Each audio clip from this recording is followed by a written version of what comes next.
OBS Studio reconnection successful. Really? Really?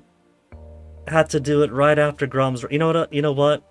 I said I was going to turn on that setting that puts a bit of a delay,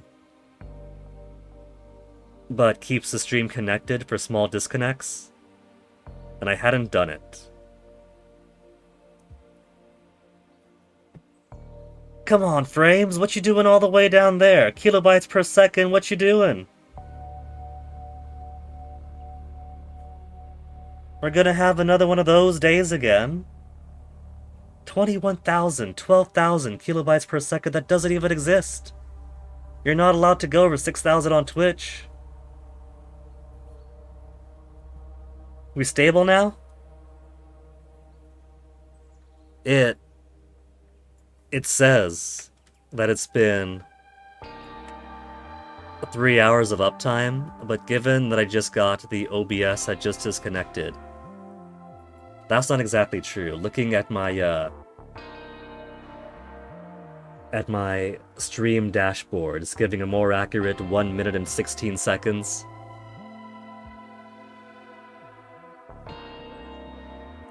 You were getting too close to the truth, Gumshoe.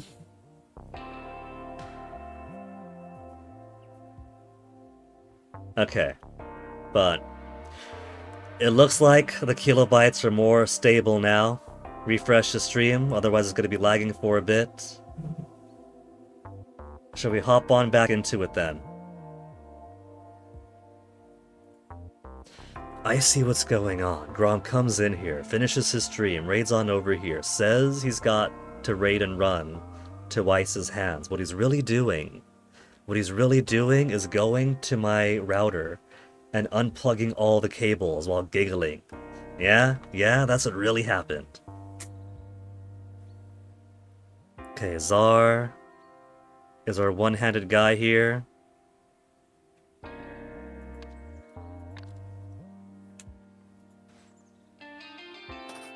Got a kiosk. Friday's races. 4 p.m. Arlick, Paddington, Twizzler, and Jess. 4:50, Runner, Godson, Maggie, and Fastlegs. In reserve with the Kennel Master is Benny. Benny is number 17.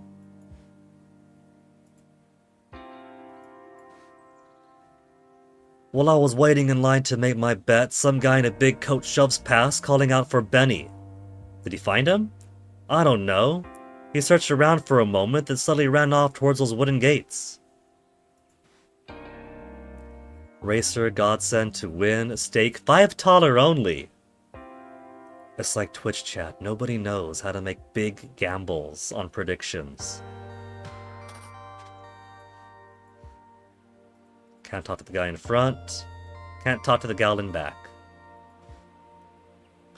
I've been here all day. I will say, I did hear some people around the office area making a commotion.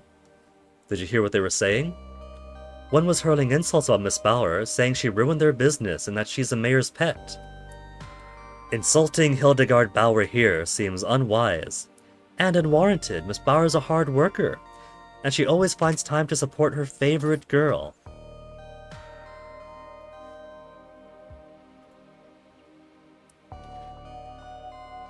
Four more spots we haven't touched, 4 more words we haven't gotten.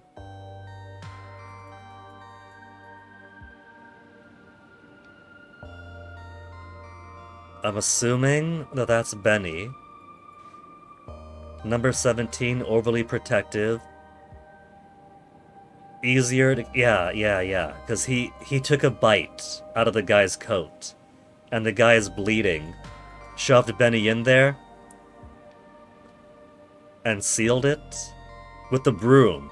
Because that's the emergency release. The coat's been bit. The assailant's coat has been bitten. He shoves the dog in, slams the wooden handle through the slots. Okay, take it a peek. Kilobytes per second are much more stable now. So Benny, good boy Benny.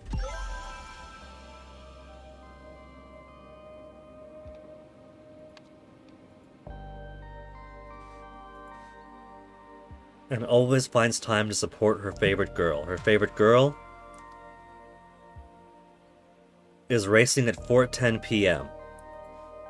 So it was after 4 p.m. then when she said she's gonna grab a seat.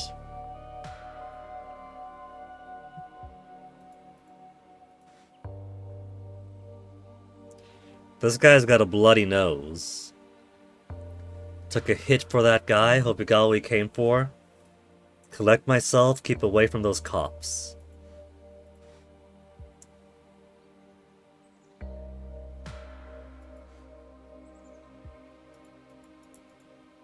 What have I not gotten? I've not gotten everything yet. That's a bit of blood on here, isn't it? That's not just dirt and dust, yeah?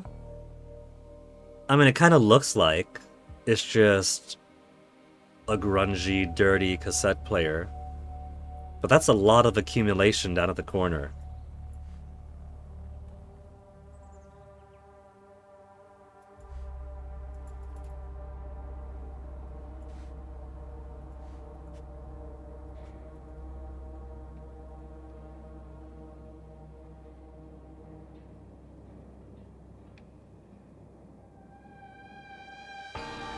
So what final things am I missing? There's glass over there, behind him.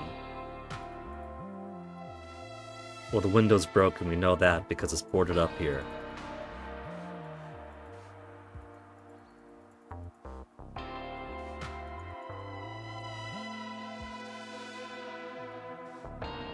The things in the pet carrier are the things that were stolen here.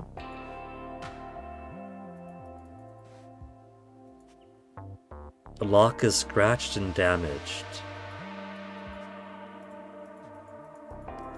So somebody who was very sloppy with his lockpicking tools. 4 more words to find, 2 more spots to find. What am I missing? Where could they be hiding? There's nothing inside the curtain, yeah?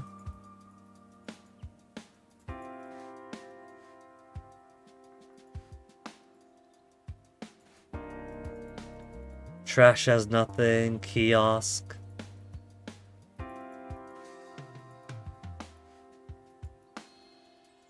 And I can't speak to anybody else but her and him.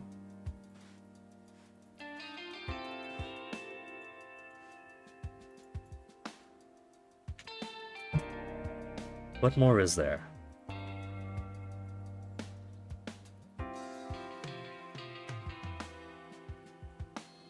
I feel like I've seen all there is to see, but I clearly haven't.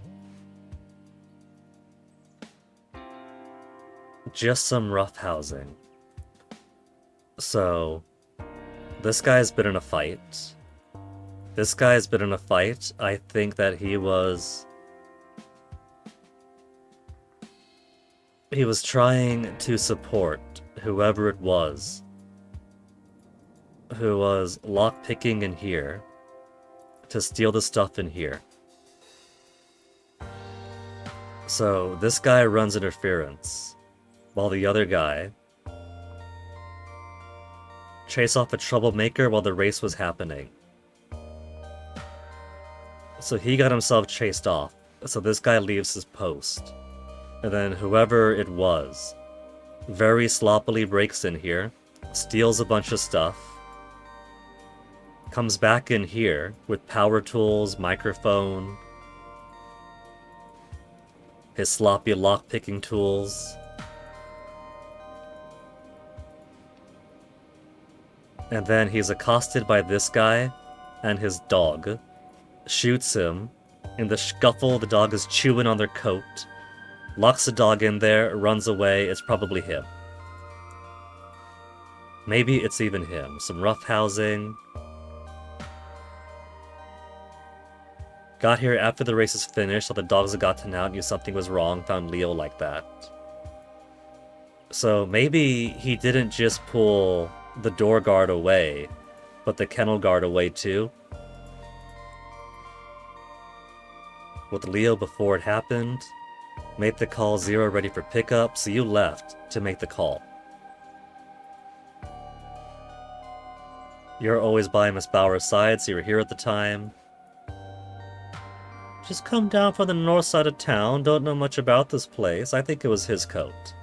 I think this guy with the bloody Walkman is the one who did the killing.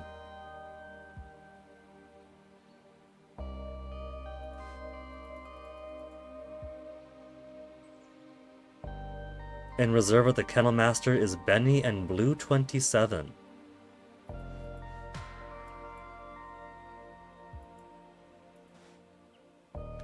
Time for you to go to sleep, MP. You have a good sleep and good luck with those achievements.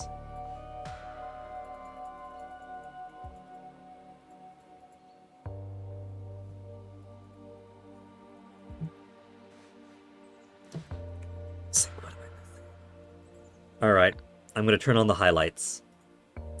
There's still something inside the building here.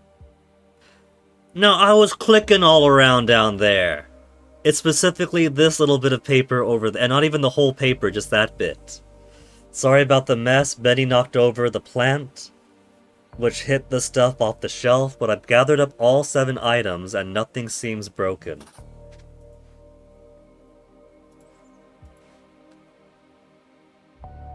Oh. I'm supposed to specifically click around this guy's hand. That's all the words and all the spots. You did master skiing and fishing derby. Well done, MP. You want to keep at least 1 mastered game per day if possible. That sounds like a very lofty goal, given how those retro achievement stuffs tend to go. Keep bandiers out. Yellow Jacket. Works in pairs. Stupid jerks.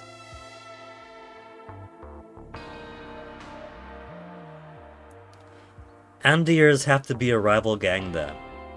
Yellow Jacket and works in pairs. This guy's also got a yellow jacket.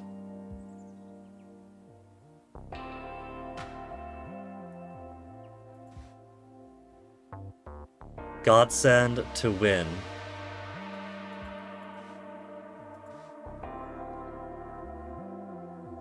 Godsend is the race after Jess's.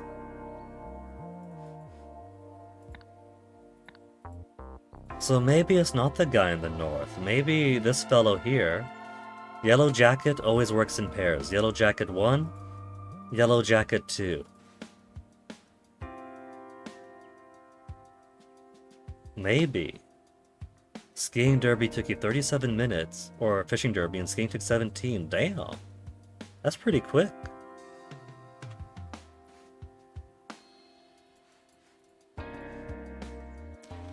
Now that we have all the words, all the spots, all the testimonies, let's see if we can put this together. On Tuesday, a break-in Tuesday night, not letting anything slide.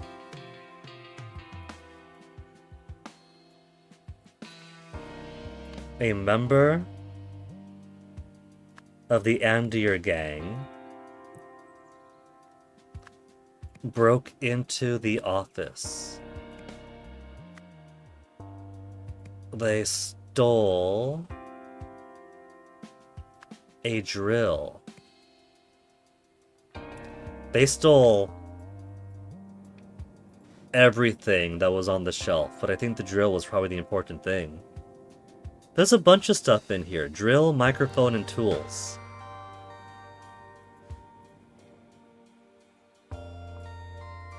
It's the exact same stuff that was here. And they took all of it.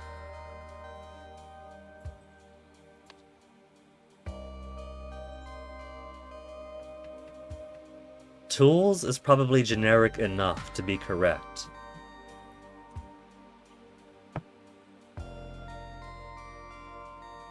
But left a mess? Left a note.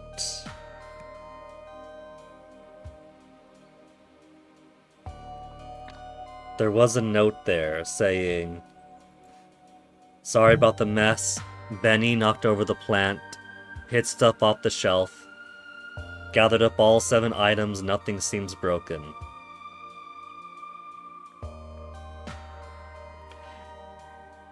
That could be legit, actually.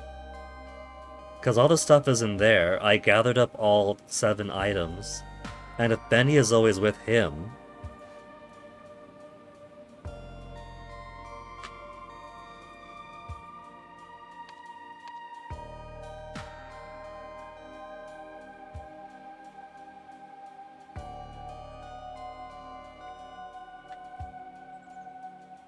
A member of the track owner gang?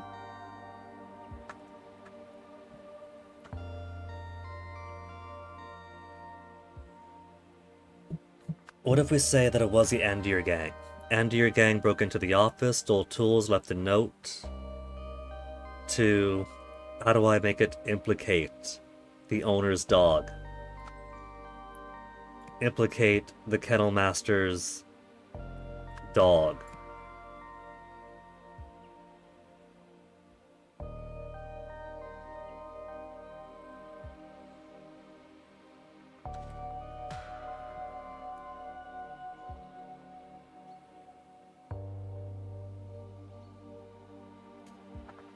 So, Friday at, if it was during the race for Jess at 4:10 p.m.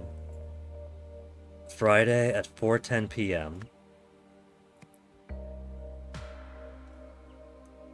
The Tsar and the door guard were busy chasing? We're busy fighting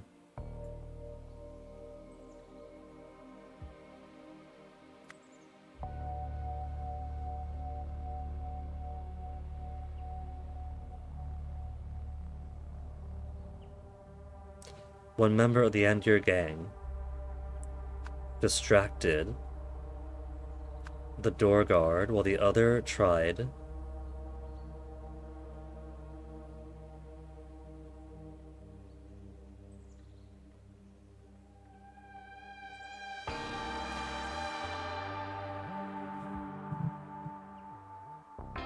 to collect the tools, perhaps.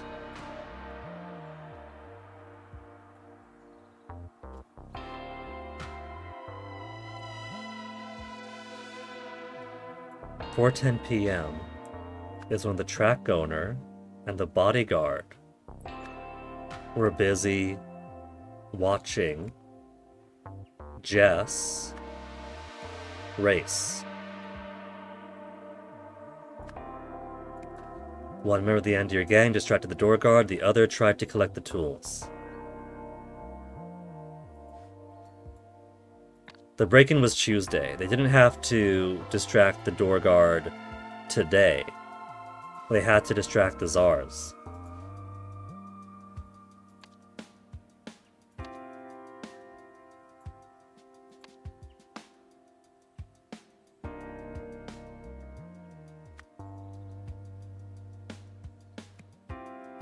While the other tried to collect the tools.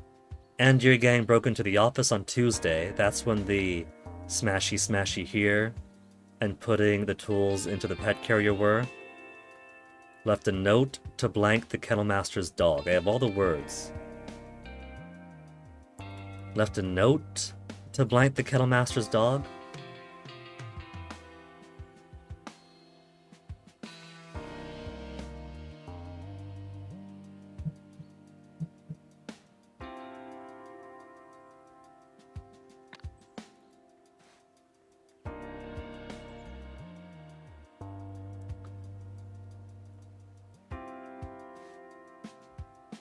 They stole these, put them into the pet carrier.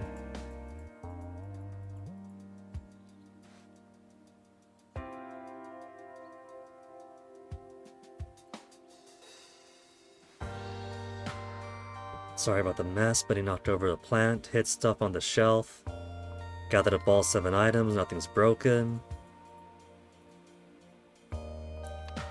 Not left a mess.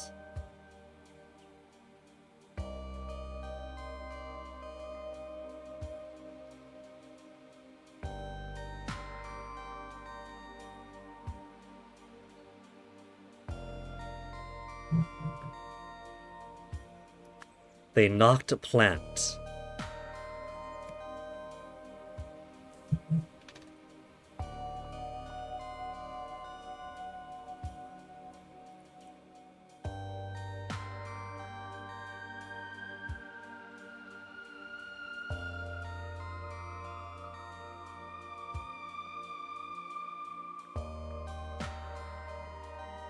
There's something, but left us something.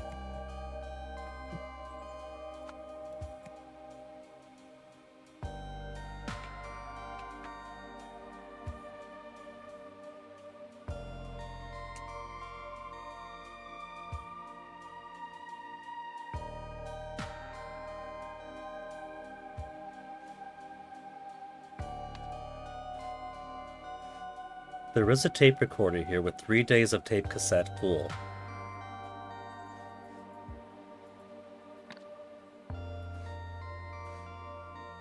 One, two, three, four, five, six. Drill, square, that thing, spool, triangle. Square, spool. No triangle. 1, 2, 3, 4, 5, 6. 1, 2, 3, 4, 5, 6. Ah, 1, 2, 3, 4, 5, 6. And then that.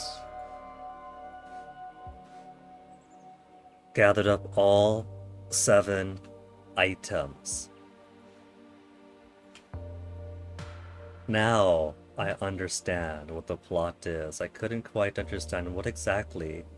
Like, did they just want the tools? Was there something here they wanted? The spool of film? What? What was worth coming in here, breaking in, and killing a guy to get? The tape recorder. You were the guy in the big jacket after all, Mr. Northerner.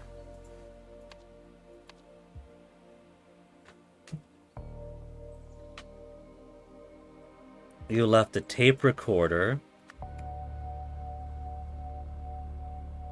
to record the Kennel Master's meetings.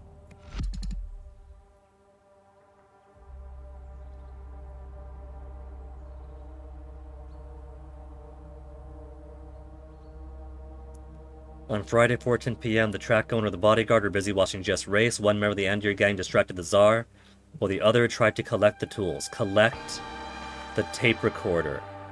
The tape recorder is what they wanted from inside the kennel.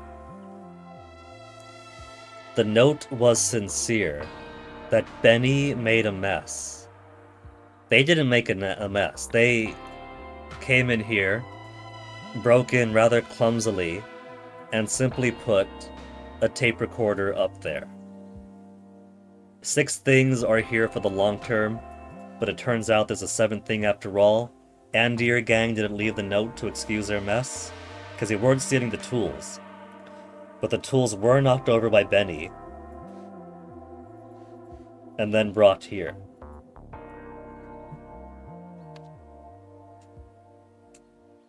They broke into the office.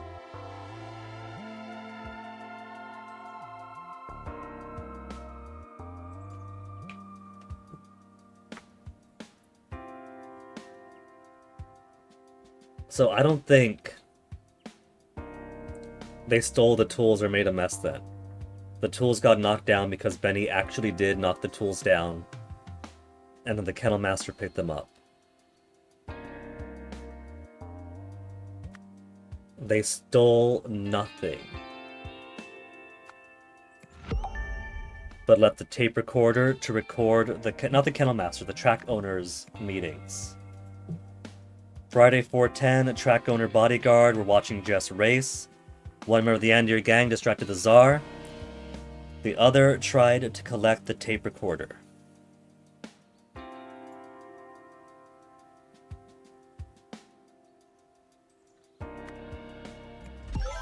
Distract the door guard, but because it wasn't in here, they had to get roughed up here to open the door too. Okay. And then the tragic death.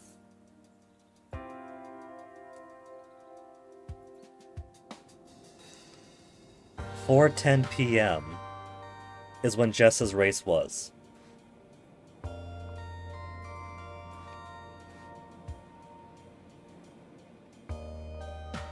2 to 3, feed the dogs. 3 p.m. onwards, prepare for the race, run errands.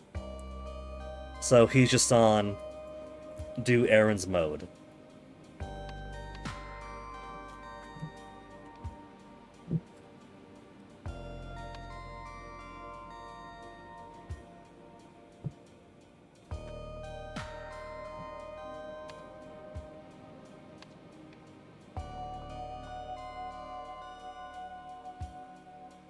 So the race should still be ongoing, yeah?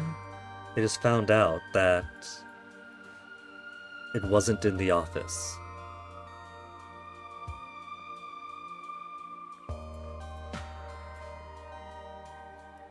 Didn't see anything, none of the kennels. Did see 2 men running away from the office. That'd be you and you. Then someone else went up to the door a little bit later. That'd be you. Distracted by the sound of the race starting, and the lovely polka dot dog had good money on her. That's Twizzle. So when that was going on, was at 4:10. That's Twizzle's race, that's Jess's race.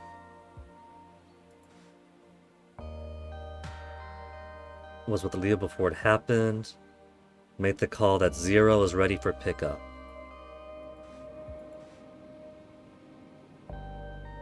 Run errand for HB. Do we know what time 0 was gonna get picked up? Was here after the race finished? After the races, plural, finished. Saw the dogs had gotten out. And then found Leo like that. So the races were already finished. It was after 4:50 then.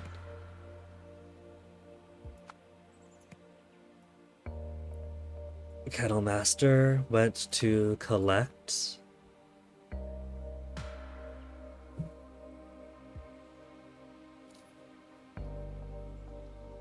No, maybe it's the North Sider.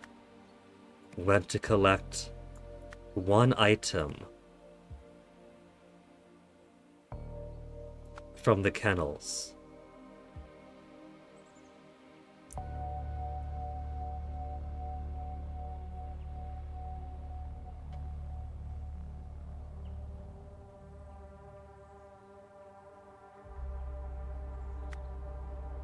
After Northsider? Leo, Czar, Benny, Maggie.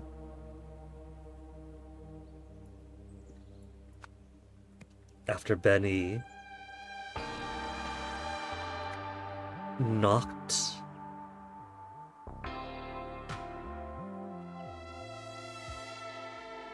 No. I see. Benny knocked the plant down. The Kennel Master left with 7 items. The 7th object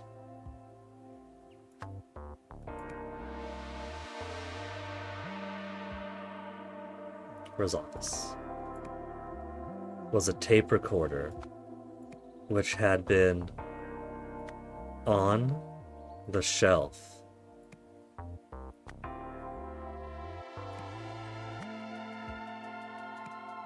So this is about the Kennel Master still. 3 p.m. onwards, run errands.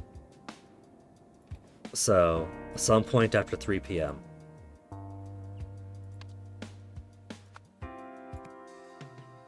Kennel Master went to collect 6 items from the office. Benny knocked the plant down. The Kennel Master left with 7. 7th was a tape recorder. They were on the shelf. Around 4:50.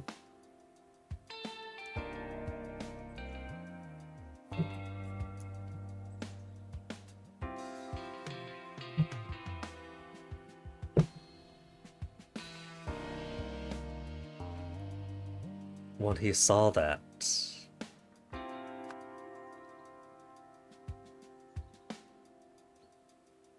okay, I think it's come to me. The Northsider saw the Kennel Master's note and went looking for the Kennel Master. Went looking for Benny. When he saw that Benny was a dog, he went to the kennels.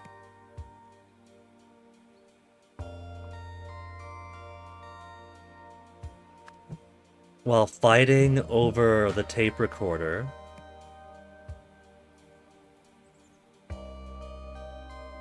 the Northsider shot the Kennel Master. Show me all correct. Incorrect!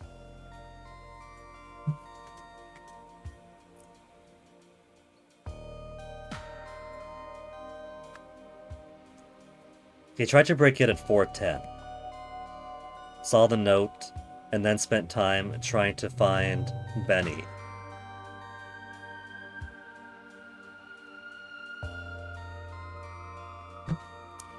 Friday, 3 p.m., Kennel Master went to collect 6 items to the office.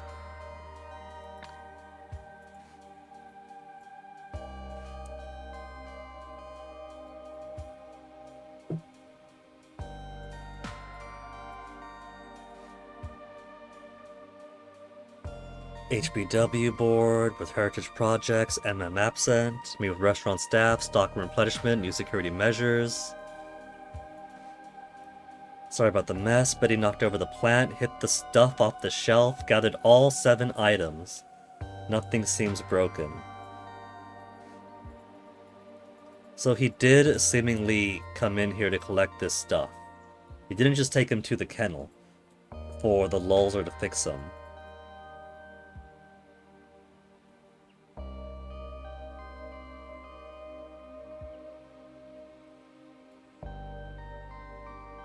So what's wrong? Because the Northsider is the one who broke in.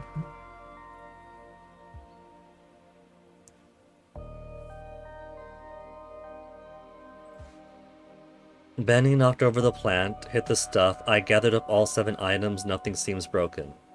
Benny is the only name he has to go off of there. He sees the note. Well, who's this Benny? Benny's a dog? Well, let's go to the kennels.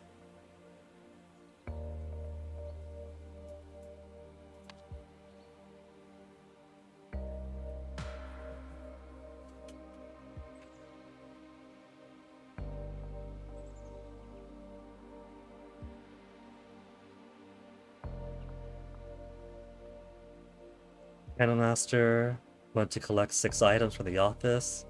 Benny knocked the plant down. Kettle Master left the 7 items. 7th was a tape recorder. Been on the shelf. This is all correct. Is it just the time that's wrong? 3:45 went to collect 6 items. 4:10. 4:50.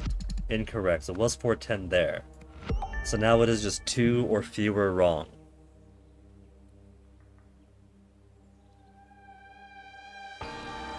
I'm using Northsider twice. Is Northsider incorrect? It can't be the Tsar. Yeah.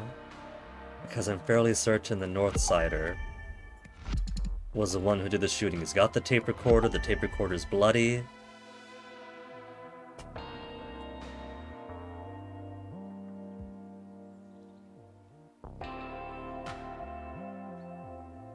Collect 6 items.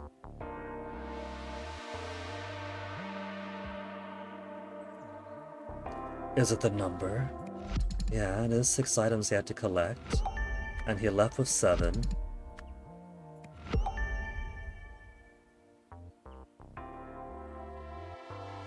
The time is correct too, otherwise it goes to incorrect. Saw the Kennel Master's note and went looking for Benny. Yeah, so that's right. He saw Benny was sick? No, he saw Benny was a dog. And went to the sick. He went to the kennels. So what's off? While fighting over the tape recorder, Northsider shot the Kennel Master.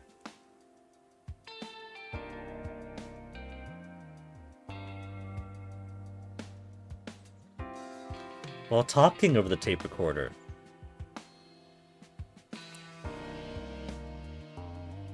The Kennel Master is dead. He's got a bullet hole in his chest. A gunshot wound. He got shot. You can't convince me he didn't get shot. We got the timing. 17 is overly protective.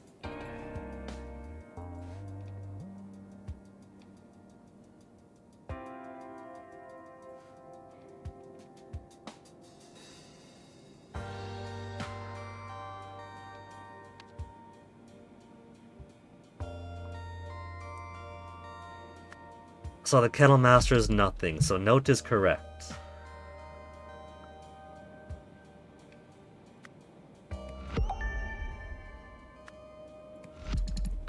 So it is he saw Benny was a dog.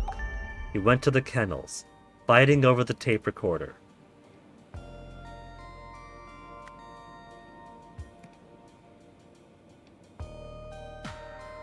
There's no gun, so he wasn't fighting over the Kennel Master's gun.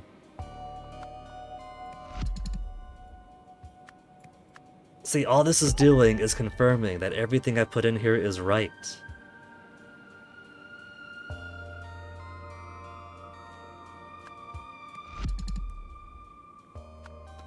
Shot the gambler. Shot the Kennel Master. Benny shot the Kennel Master. So if all that is correct, then what do I have wrong?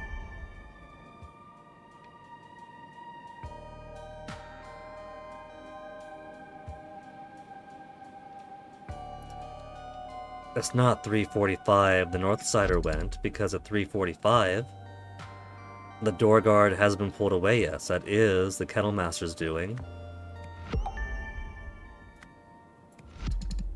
Everything here is correct so far. To collect 6 objects. Left of 7. The 7th object was a tape recorder.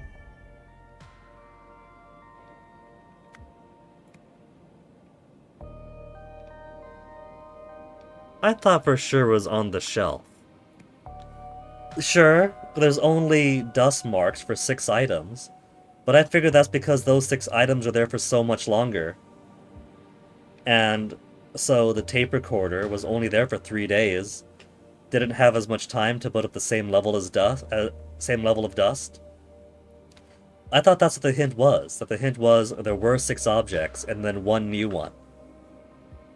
So its proximity to the shelf is wrong. Maybe it was in the plant then.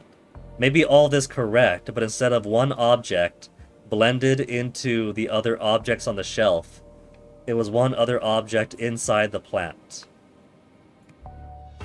Okay. My logic was perfect. It doesn't even make a difference if it was on the plant or on the shelf, but it was on the plant. The logic works either way, nothing changes. To get dirt on the Bowers, 2 members of the rival Andir gang planted a recording device in Hildegard's office. When they returned to collect it 3 days later, it had been mistakenly moved to the kennels as part of a secret delivery. During the struggle to take back the recording device, one of the Andir shot Leo the Kennel Master. Exit scenario 2 of 4 complete. Miss Bauer, this project continues to show promise. Our new friend's offer of power seems to have been more than just an attempt to save his own life. And to think, if he hadn't hit your restaurant, the Andirs may have been the ones who found him. Communication has been somewhat tricky. Although he doesn't look it, he is speaking Lemurian, but it sounds like some ancient version of what I speak. Luckily, his Albionian is improving every day, so we can offer to meet in the middle. I know we haven't been able to get Zero moved out yet, but we're ready to continue Phase 2 of testing the Disarranger as soon as you are. Puti. So they caught Echo Secunda. He got his hands on a disarranger, the tendrils spreading out like roots or vines. Is the physical object itself rearranging itself, and thus a hand falls off, a door blasts open, etc., etc. Mr. P.2, your update is appreciated. The Andiers may not have gotten their hands on him, but what they did get from us endangers our whole operation. If our naive benefactor learns what we've been doing, things will sour very quickly. I'll bring the supplies myself. Keep an ear to the ground. If we see any signs that she knows, Phase 2 testing will need to be done on an accelerated schedule. Naive benefactor, is that Mayor Moira? She thinks she's putting these funds in here to restore the place, but it's still a dump.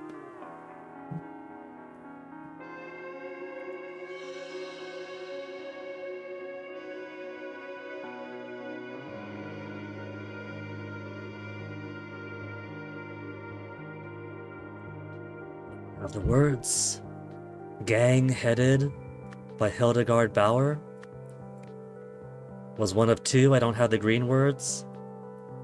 In New Wells, rival gangs.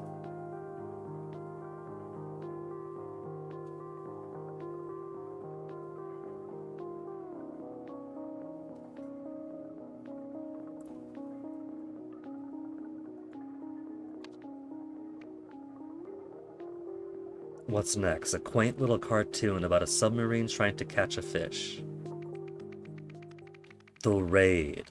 A story in 4 parts.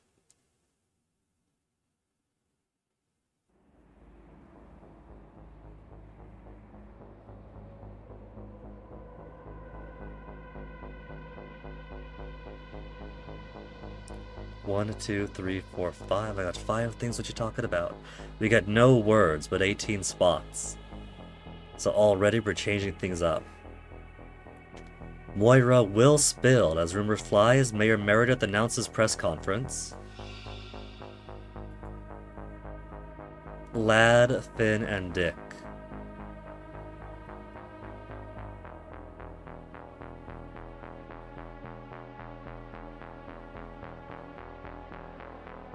Marvelous.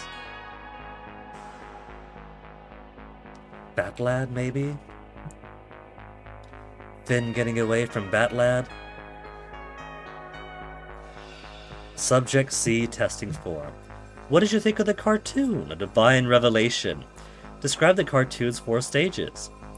A teardrop evaporated, so the 2-headed fig tig found the world's edge.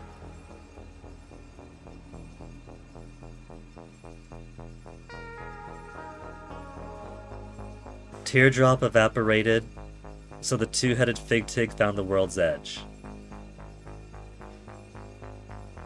An orchid with tender stalks sailed over the teardrop as it drifted by.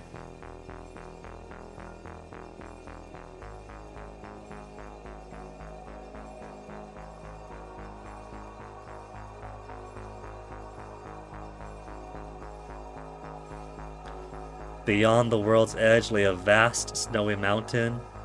The fig tig applauded as it searched for the teardrop. What happened here, Officer Martins? Where'd they go? First, the angels danced on the robot's finger, and the second twin swaddled them whole. Then I liberated myself, and Trip-Top admired the silver strings of my bow. Next, the angels were destined to pass into the second twin's bowels, and to be rescued from them by an armored horse. Finally, Trip-Top granted the angels their freedom, and the angels melted into the pages of an open book. The sky is so high.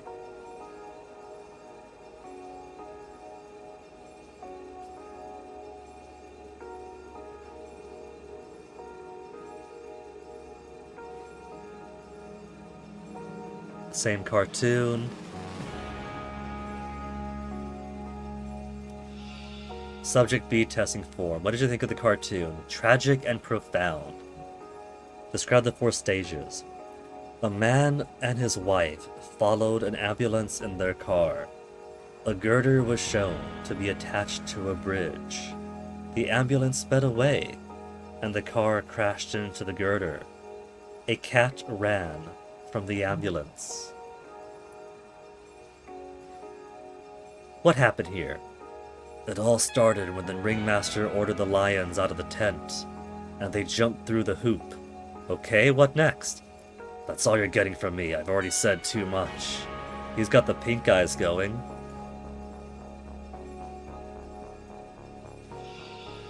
Subject A.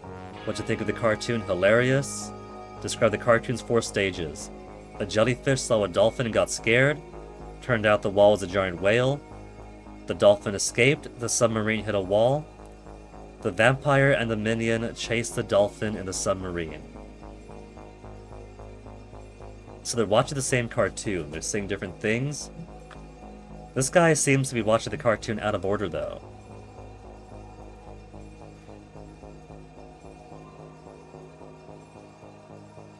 So he's got time distortion.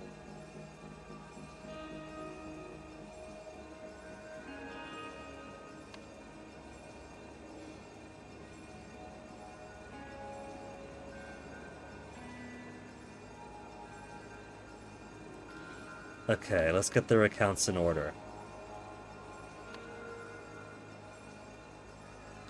First, the angels dance on the robot's finger. Liberated myself. Angels destined to pass. Trip top granted the angels their freedom.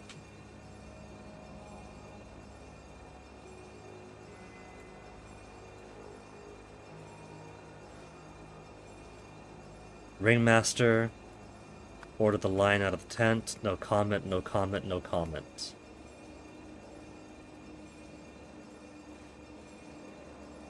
Guy went berserk and ripped off his shirt.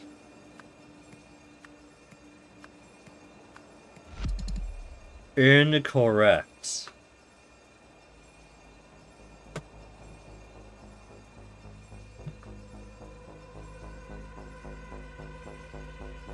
So, this guy has time problems, but he did accurately see that this guy went berserk and ripped off his shirt.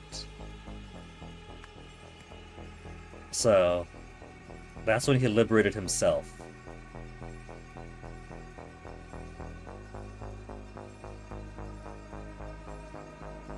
First, the angels danced on the robot's finger.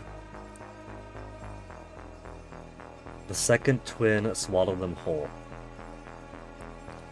Lions out of the tent jumped through the hoop. Second twin.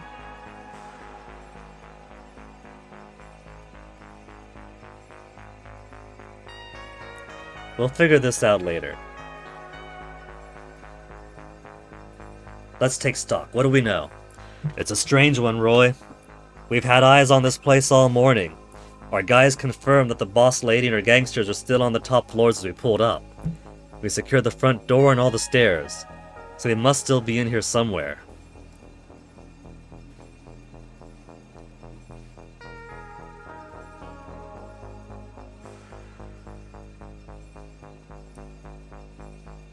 Somebody disassembled the microphone. Function check. Give and take, no give or take. Now I call disarranger. Fair translation, I think.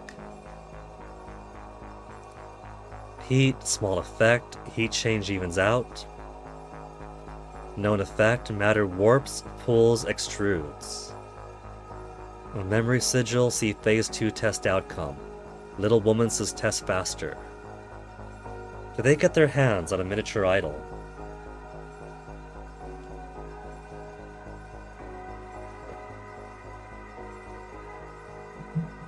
No give or take. They have matter, they have heat, and they have memory. Vibrations of crystal cannot extend, destroys amplifying device. Vibration can be sent, pump effect straight to ears. Good report for little woman. Phase 2 test outcomes. Low, little scramble. Mine mostly the same. Mix-up of events, same way every time. Media more scramble. Things change. People and things look different. Pictures are wrong. Like mind, force normal story. Even if it means pictures no match good. Right, this guy's got poor Albion grasp, right? Events mix same way each time. Pattern B. High. Big scramble. Strange pictures. Even actions abstract. Mind no careful for real story now. No care for real story. Just follow picture it see. Picture match good, but very strange. Events mixed same way every time. This one stay forever. So he's seeing the wrong things, but he's describing the wrong things in an accurate way that makes sense. And events mix the same way every time. So events are still mixed. Pattern B, they just look different. So, if I were to say, like, that's the second thing that happened, yeah? Or the third thing I should say. Orchid with tender stalk is a jellyfish. So he goes 2, 4, they're chasing after the teardrop, the dolphin. 2, 4, 3, 1. No. 2, 4, 1, 3. Jellyfish flies away. They chase after the dolphin. The dolphin goes up. They hit the whale. And it's a whale. So they go 2, 4, 1, 3. So let's get this guy's account in order then.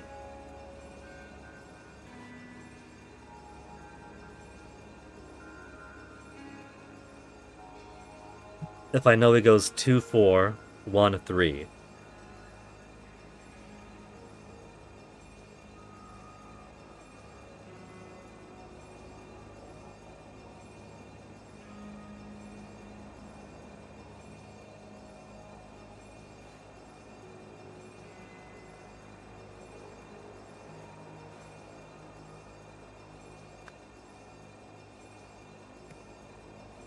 Two, 4, 1, 3.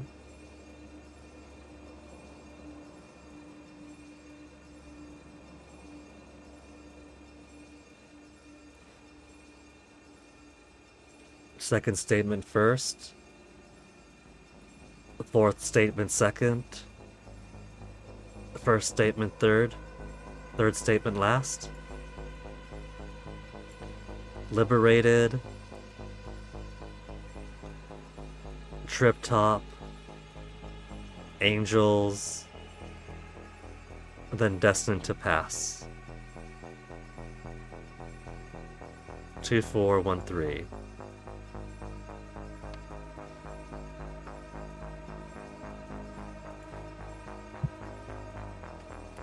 Orchid goes away. They're applauding. It evaporates. They hit the world's edge, and beyond which is a snowy mountain.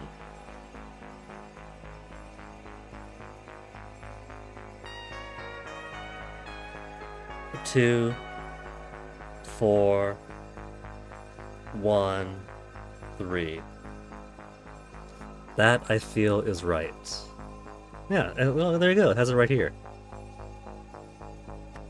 Teardrop evaporated, they go to the world's edge. Orchid, with tender stalk, sailed over the teardrop as it passed. Beyond the world's edge was a mountain. The Think Tig applauded.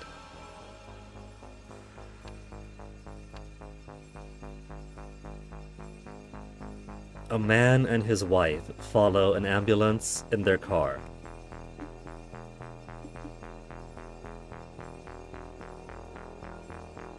Ambulance sped away. The car crashed into the girder. Girder is attached to the bridge.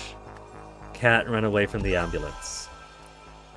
So he goes 4, 1, 3, 2.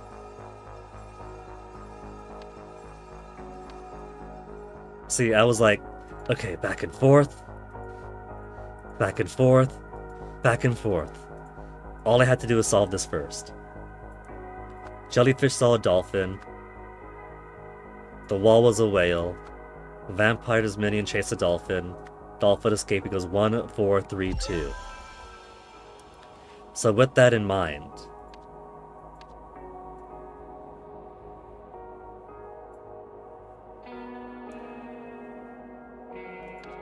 when he starts with 1, and then I liberated myself as here, then that's when the guy went berserk.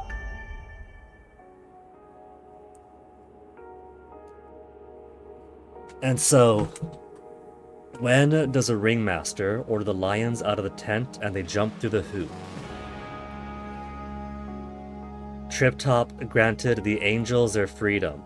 Ringmaster orders the lions out of the tent. The angels melted into pages of an open book. The lions jumped through the hoop.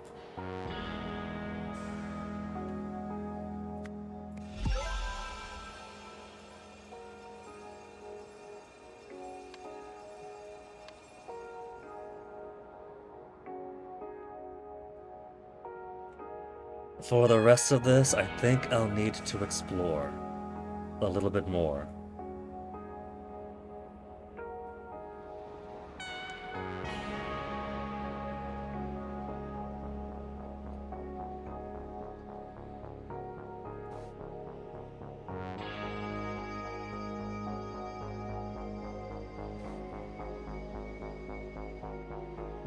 One, two, three, with a table over there. I'll keep that layout in mind for later. By which I mean I'll forget about it and return here some other time. Tiger car! Make it its getaway! Square! They're about to hit Haruka.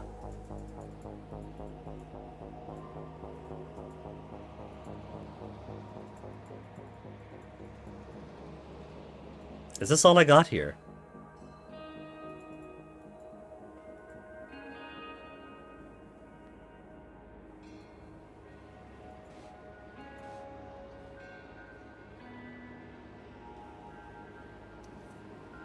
Is this top floor? You come in, there's stairs over here, you go up, up, up. Or is this an elevator?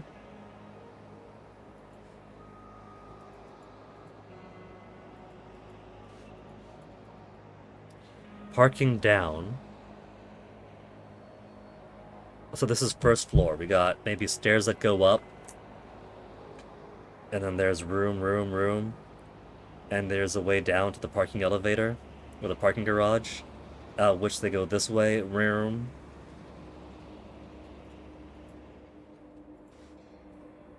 Place, eyes on the place all morning. Boss lady, her gangsters would sit on the top floor when we pulled up. Secured the front door and all the stairs. Must still be in here somewhere. There's a window. Outside the window is a beam. And there's a building next door. That maybe also connects to the same parking garage.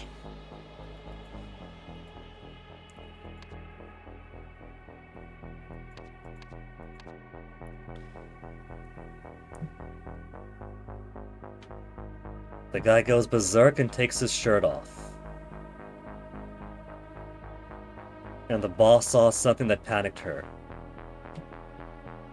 The Trip Top admired the silver string in my bow. The boss saw his dick.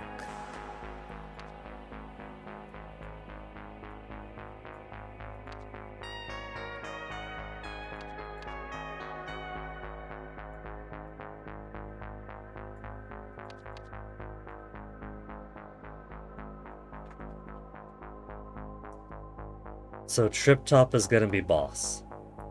The silver string of my bow.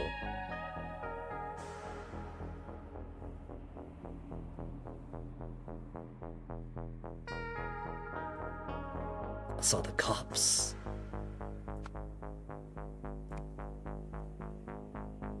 Trip Top granted the angels their freedom.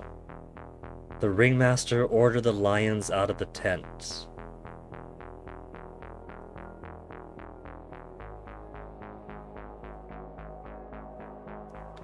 Angels is gonna be the gangsters. Ringmaster one of those lions out. They jumped through the hoop. Angels melted into the pages of an open book. That's gonna be the window. Pages of an open book.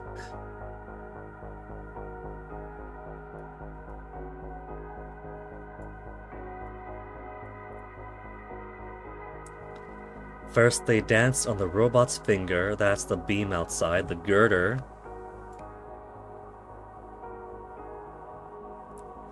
Then the second wit twin swaddled them whole. The other window outside. There's an ornithopter out there.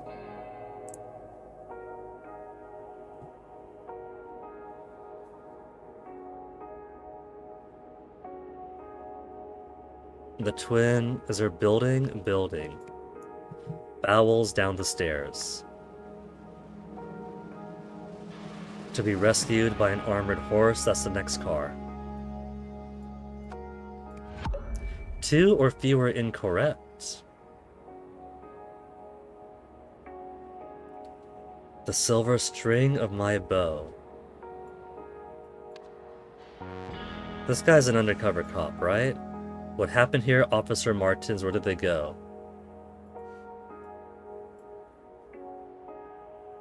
Saw that he was an undercover cop.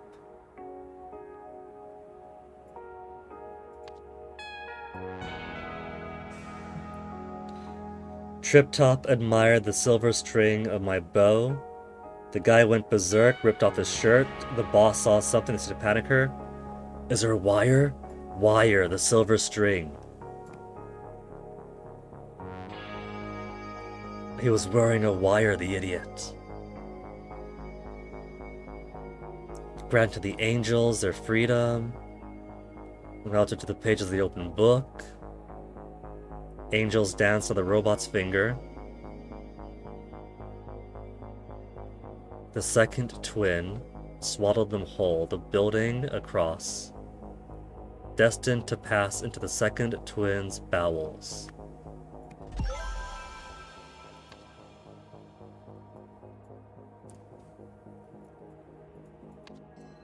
Okay.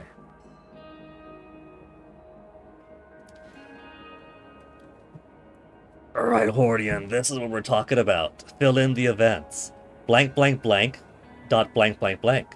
Blank blank blank dot blank blank blank. Dot blank blank blank dot blank blank blank. Dot blank blank blank dot blank blank blank.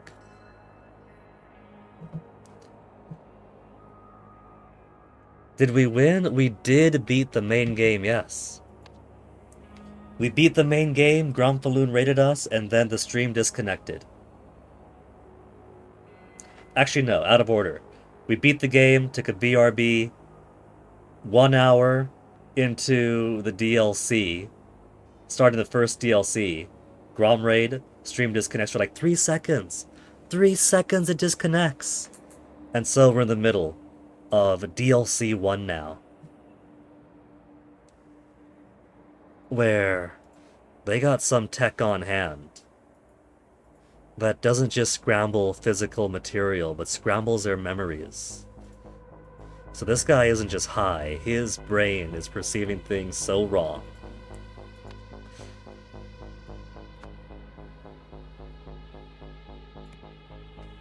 So, we got the boss.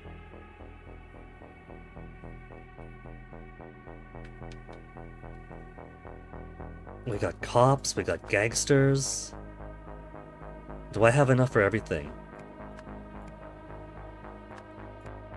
1, 2, 3, 4, 5, 6. 1, 2, 3, 4, 5, 6, 7, 8.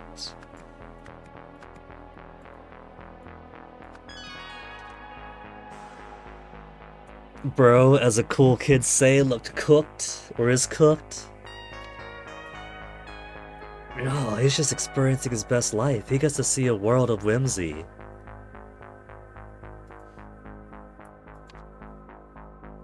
There's one more spot I haven't seen somehow.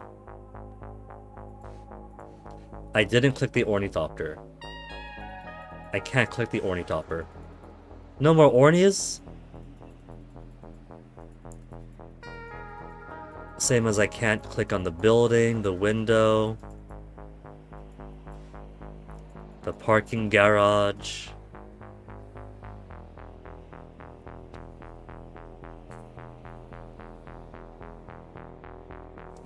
Orny jail?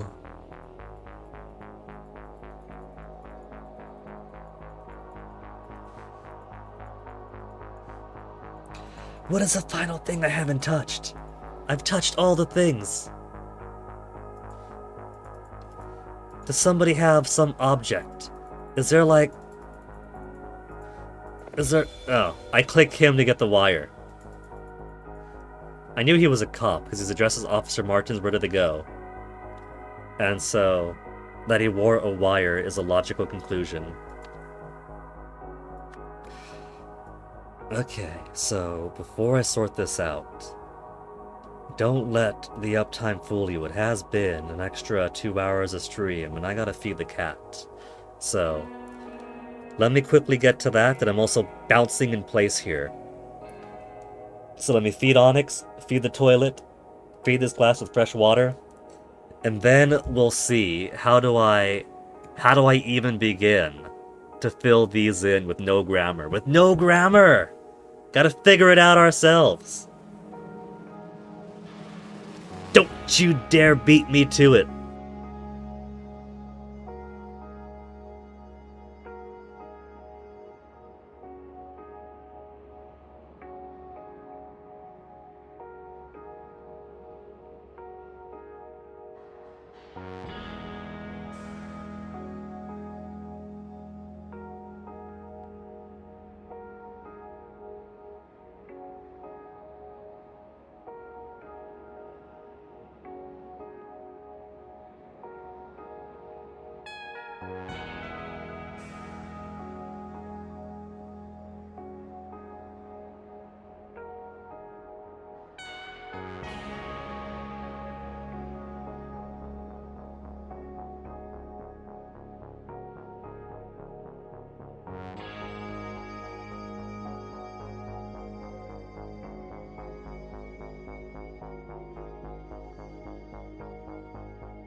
Internet taking a poop again, it better not be.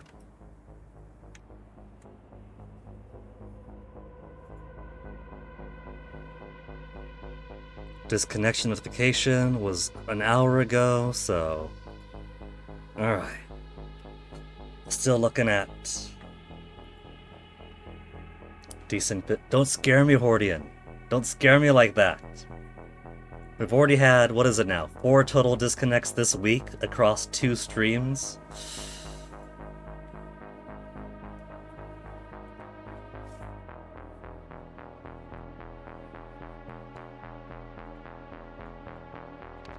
So, let's see what we got here. There is an ornithopter going away. And there was a car that I'm sure most of the gangsters were in. Boss probably escaped to the roof. And then Ornithopter comes in. Yeah? Window opens. Or is that a door? That's a door that comes in, yeah? First floor, door. Yeah, that's that door.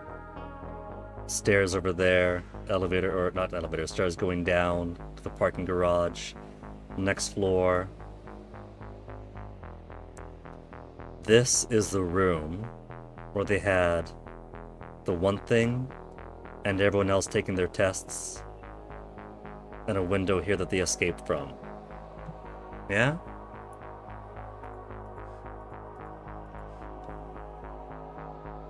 Window to there. Then everybody else went down to the parking garage and out. They had nobody actually blocking the parking garage. It's absolute amateurs.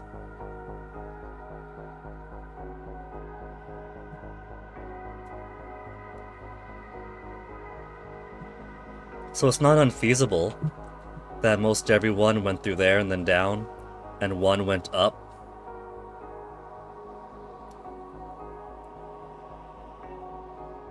So that would imply that they had somebody in the controls. Maybe they just hopped over. They danced on the robot's finger.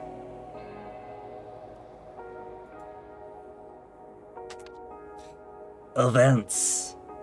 Events? What is just a grid? A 6x4 grid of different colored ovals.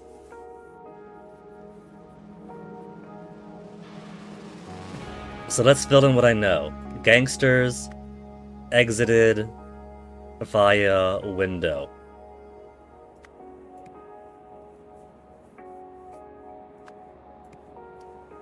Gangsters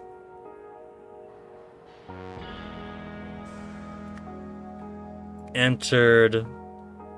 Is there a parking garage? Parking garage. Gangsters drove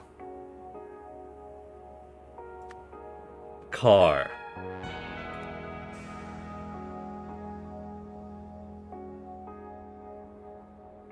Stream refused to go back to playing, which is endlessly buffering, had to F5. I am sorry to hear that, Hordian.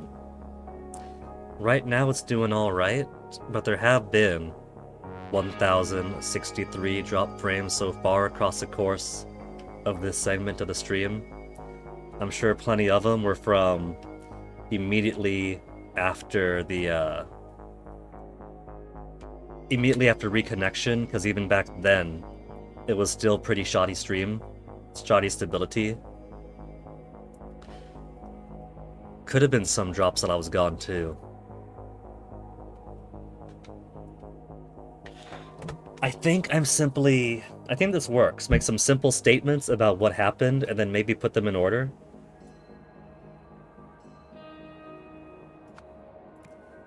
Boss saw wire. Boss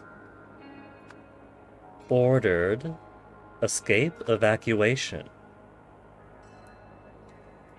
We're basically translating this, yeah?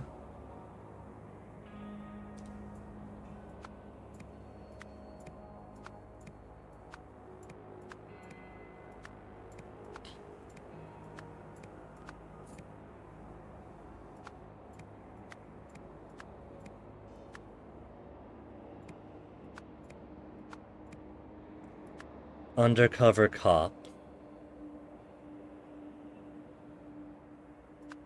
removed shirt. And then the boss saw the wire, the boss ordered the evacuation, the gangsters exited via the window, the gangsters entered the parking garage, the gangsters drove car. Yeah? Yeah. That fits so far.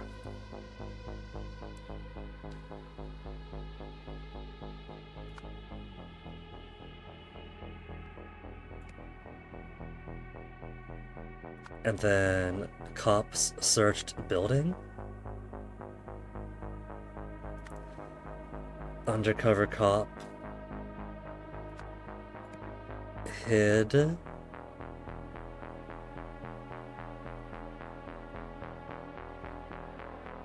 Oh, hold on, I see.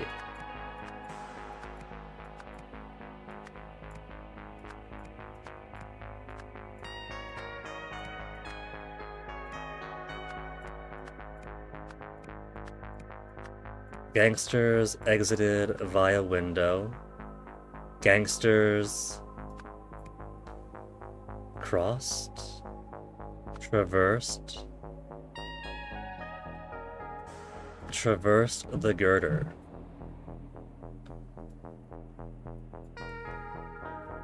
Undercover cop removed shirt. Boss saw the wire.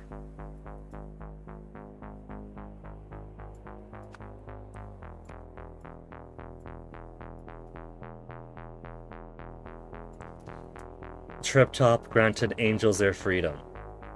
Boss ordered evacuation. Angels meant to the 8 pages of the book, they exited via the window. Danced on the robot's finger, traversed the girder. Second twin swallowed them whole. Okay.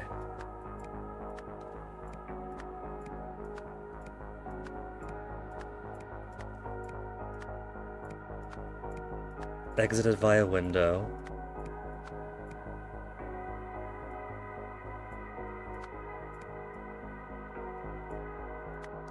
Traversed the girder. And then they entered the next building. There we go. Got it! Got it! They gave me a 6x4 grid, and we made it make sense. Enter the building, enter the parking garage, drove car.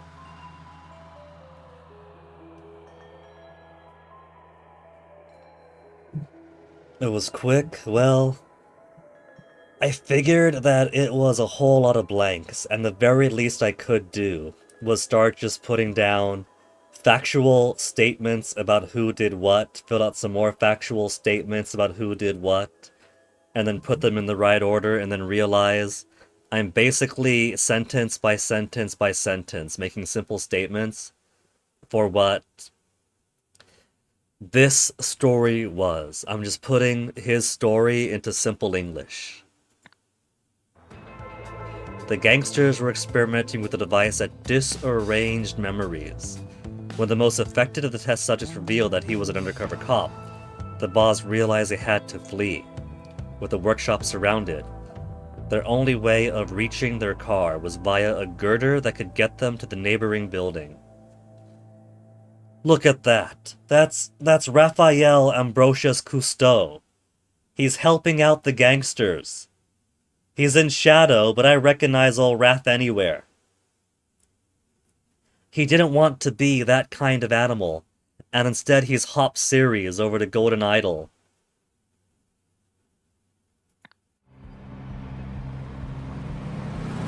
Also, very distinctive car, come on.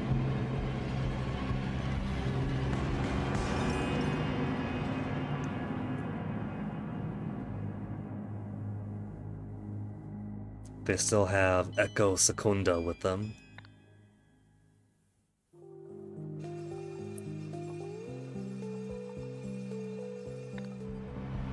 Oh. That's just showing me different cutscenes. One for the cop car, one for the gangster car. Commentary Case 01667J, Lead Investigator Roy Sampson. After completing my investigation of 1A Francis Circle, I have come to a terrible realization. If this disarranger can do to others what it did to Officer Martin, there's no telling how dangerous it could be. Physical destruction, mental incapacitation, and an insidious method of application. In the wrong hands, it could do unspeakable things. And it appears to be in the wrong hands as we speak. I have to find out what they plan to do with it next. You know what's fun? Filling in all your work experience information in 30 different job websites. Don't put that curse on me, Hordian! Okay, this is...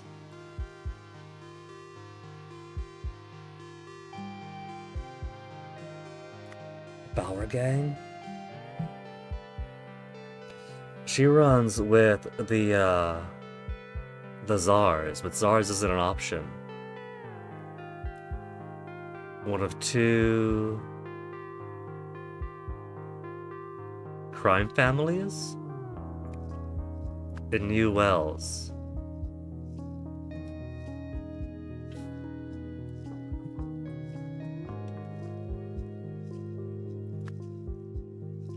Hildegard Bauer gain More Meredith's trust?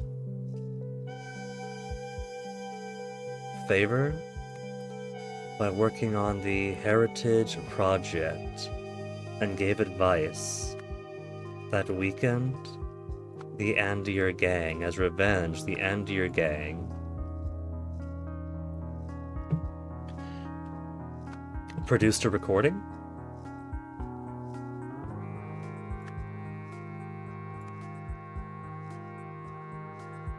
Planted a tape recorder in Hildegard Bauer's office so they could obtain evidence that the Bauer Gang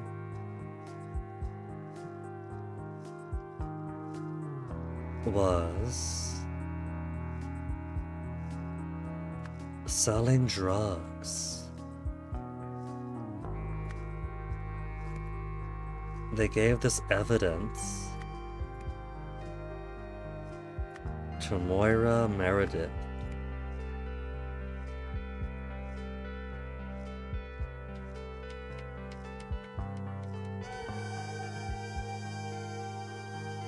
When Roy Sampson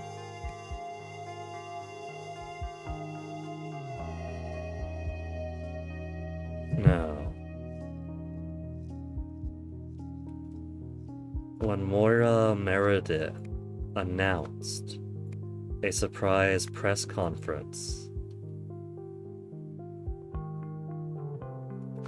Hildegard Bauer called for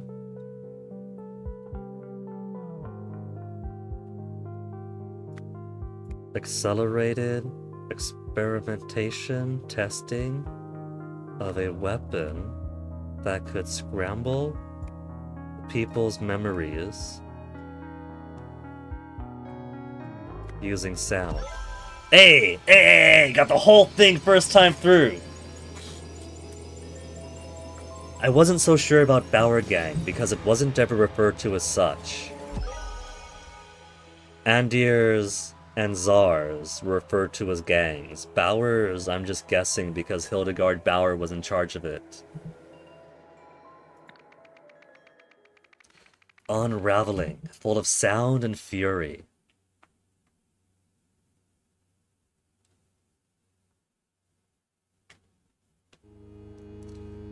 Oh my.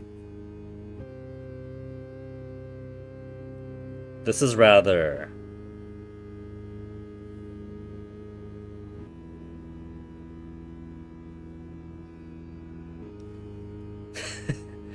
no words. Just 41 spots to click through. Whoa! My own memories are scrambled now.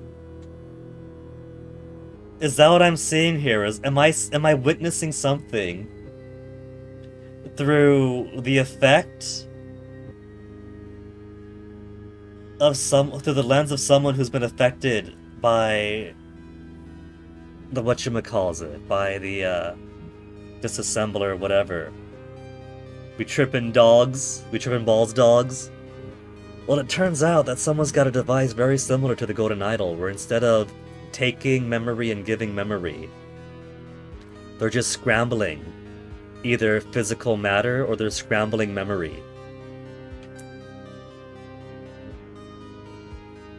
And so I guess the final boss is figuring out what the fuck happened while our own sensations, our own memories are impaired.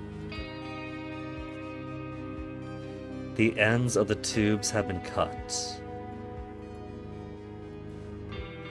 No, I will not be silenced, for I am a fool. I heed no hero.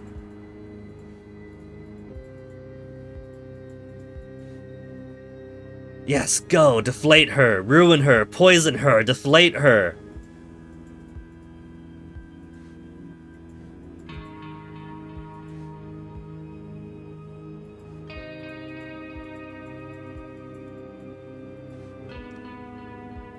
He looked at my wondrous scroll.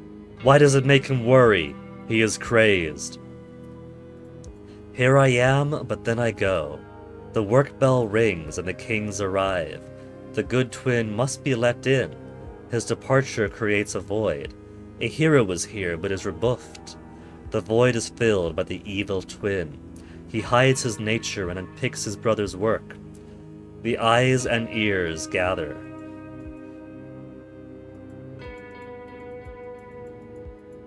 The witnesses? I've only found 5 of 41 spots.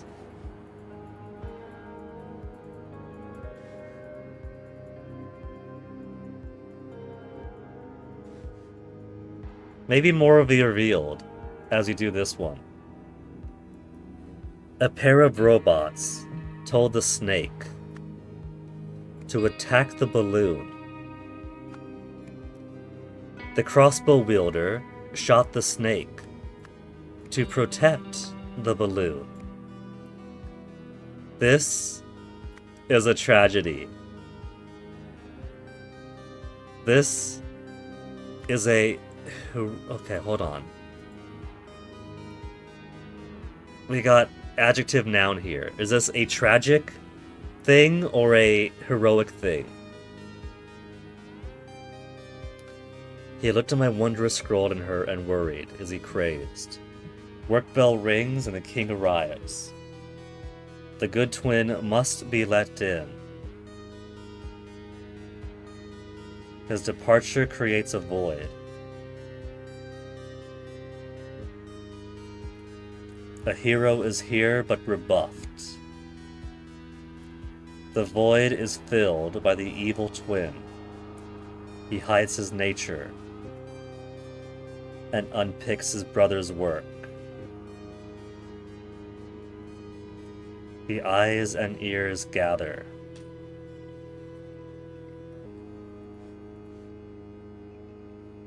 So this would have been attached here. Would have been attached here, I think, instead of attached to each other, maybe.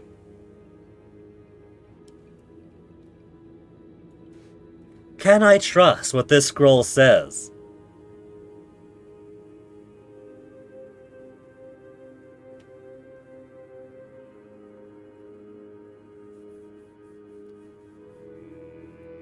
The alarm rings and the boss gets here.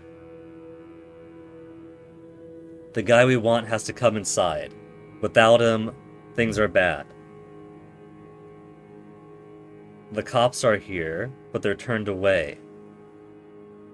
Void is filled by the evil twin. There's somebody that we wanted to come in, but instead the bad version came in. He's covering his nature. He's not what he seems. And he tears down what's trying to be built. These guys come in like, oh shit, what's going on?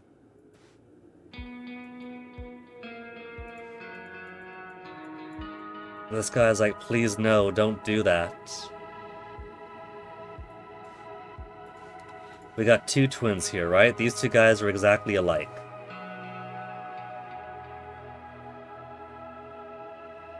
Hero is here but rebuffed. Void filled by the evil twin, hides his nature, unpicks his brother's work.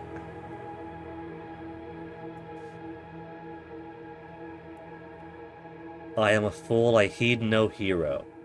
So you're not the hero.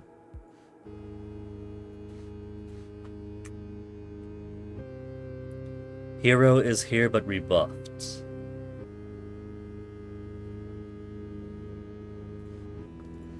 Only thing I'm really lacking here is this a heroic thing or a sad thing? This is a sad tragedy. This is a sad day. This is a heroic day. This is a heroic memory. This is a sad memory.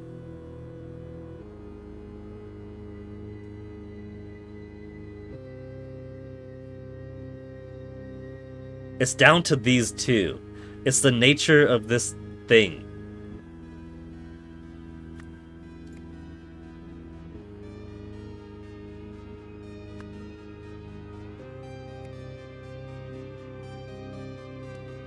Sad day, sad memory. Sad tragedy. A heroic tragedy, heroic memory, heroic day.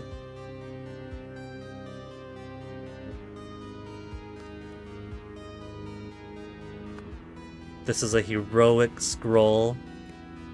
A sad scroll. You know what I could do?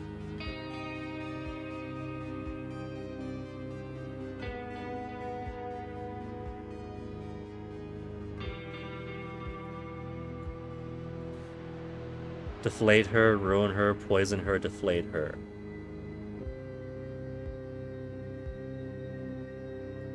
We know attack is correct, right?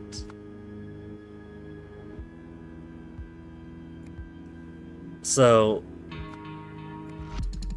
we could... Okay, 2 or fewer incorrect. So we know that memory is correct now. Because that's wrong. But that's right. And so 2 or fewer, and we know what the 2 or fewer are. So memory is correct.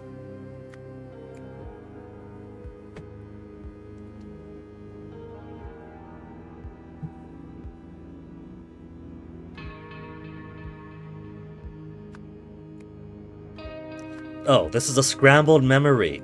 It wants me to just say what this is, not the nature of this being good or bad. But what we said at the start, that, oh yeah, this is a scrambled memory. This is not what's going on. We got the bad perception going on here. It's a scrambled memory. Even the clocks. We got melty clock and real clock.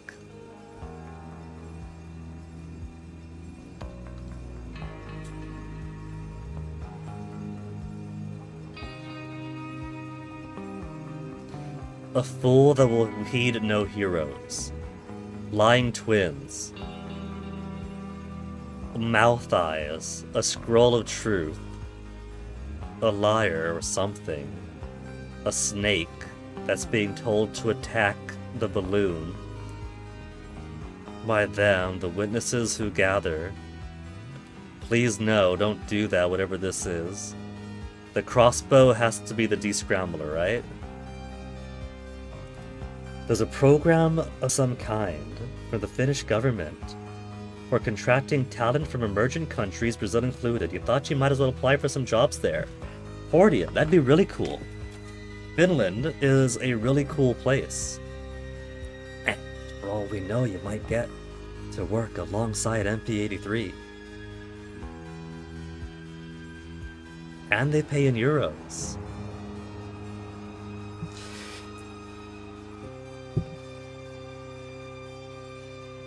The blank is being used by. We have all the words we can get, so this has to be everything. I think Roy had his perspective scrambled too.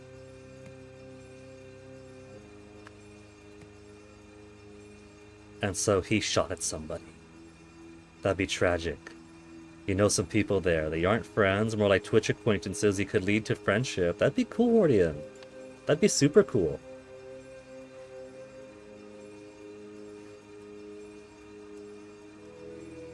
I saw your setup as I left. The microphone is hardwired to the speakers, and they're facing away from the mayor. That's right, Mr. Sampson? Good. I'm not too worried about the speakers. They only want to hit her, not a whole crowd. They need something close to her face, and they don't have that. Something wrong? Let me show you something, detective. Oh, here we go then. Roy's trying to protect the mayor. If you see this note, did I leave my uniform in your locker by accident? I don't have a spare, and mine's been gone since it went to the cleaners yesterday. Thanks, Paul. Paul is likely losing a uniform. A speaker and a microphone contain the same... Speaker and microphone contain the same basic internal components. Except either sound goes in or sound goes out. When wired as a speaker, electrical signals are converted into sound. When wired as a microphone, sound is converted to electrical signals. So there is a way for the mayor to fall victim to the scrambler thing. What's the official nomenclature again?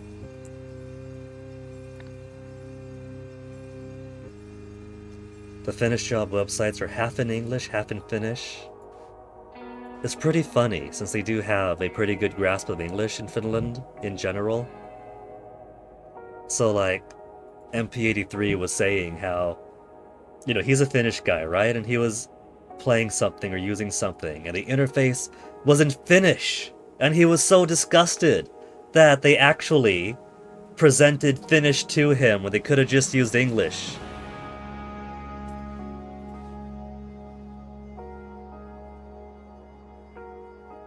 Scramble.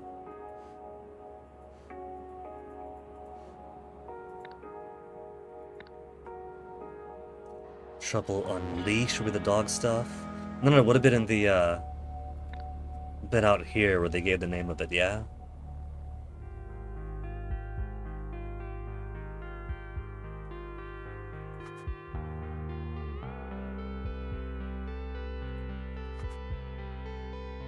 Disarranger.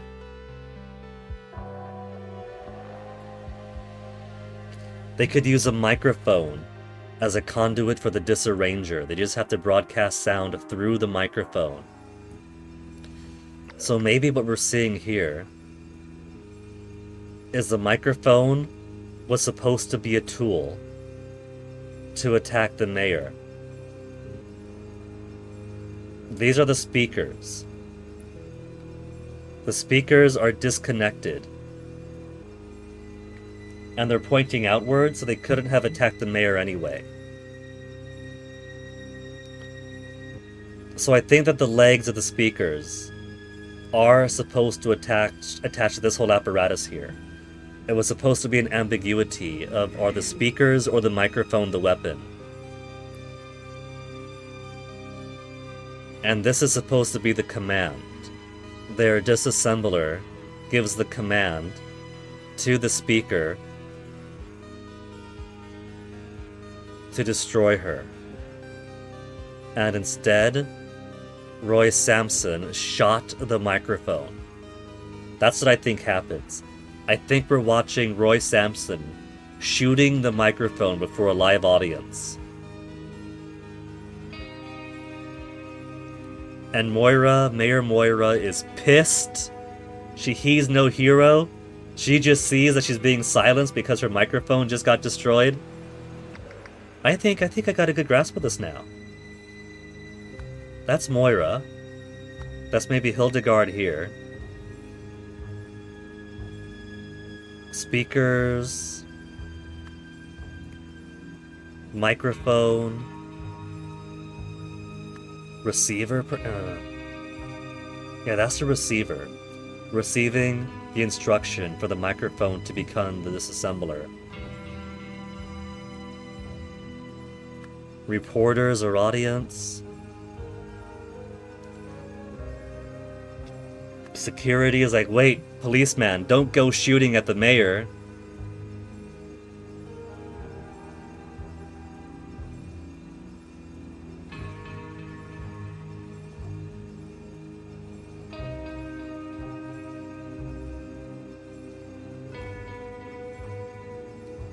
Maybe Hildegard, maybe in a hideout. Maybe the emitter and the receiver and the microphone turned into the weapon. The speakers that could have potentially been weapons but were not used. That's why they have mouths on them. And their mouths are shut.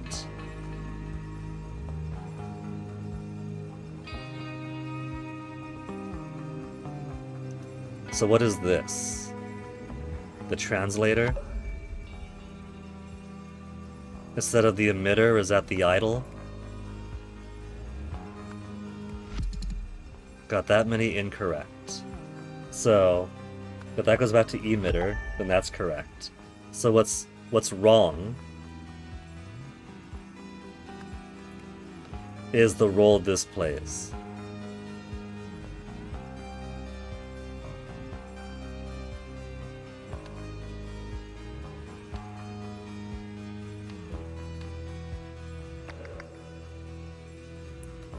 He looked at my wondrous scroll.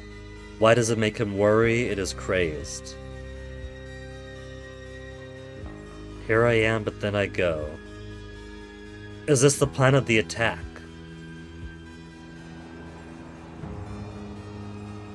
The work bell rings and the kings arrive. So that's the start of the conference. Good twin let in. Departure creates a void. Cop comes, but is turned away. Evil twin comes in. Hides his nature, unpicks his brother's work.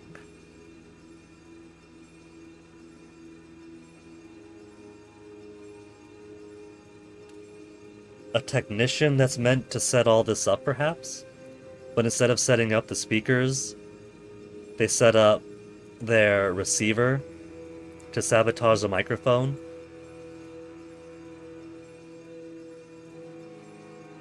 And then here comes the audience to see the mayor undone. This is the hideout, perhaps. This little floating thing, but that's not on the memory match game. So would this be the plan? Roster? There we go. See, we got it right. The gun being used by Roy in the scrambled memory. Pair of robots told the snake to attack the balloon. Instructions emitted, received, to sabotage the microphone. Roy uses his gun to shoot the microphone to protect the mayor, which pisses her off. Didn't even need to click anything else, we figured this out already.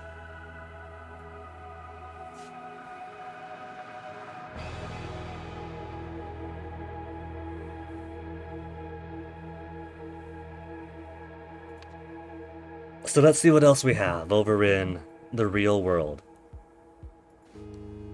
Microphone connected to the speakers.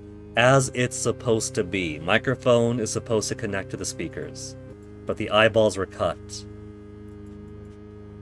Hardwired to the podium. Okay, reporter should be here in about an hour.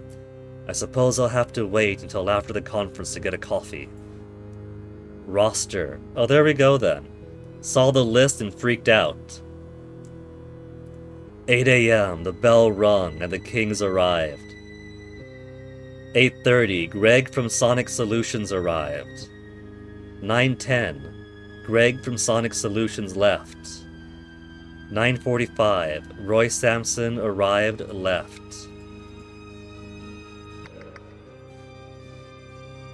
Work bell rings, king arrives. Good twin must be let in. His departure creates a void. The hero is here but is rebuffed.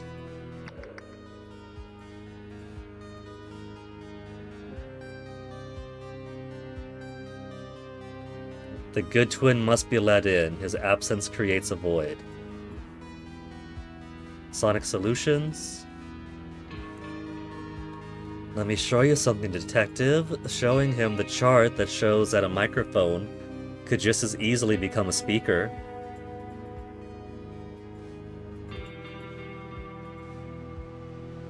Paul asking, did I leave my uniform in your locker by accident? Mine's been gone since it went out to the cleaner, so someone is dressing up as Paul. Or someone is in a uniform of Sonic Solution in the first place. Someone has a stolen uniform. I'm not sure what Roy's looking for, but I suppose it's not my concern. Just gotta grab some backup.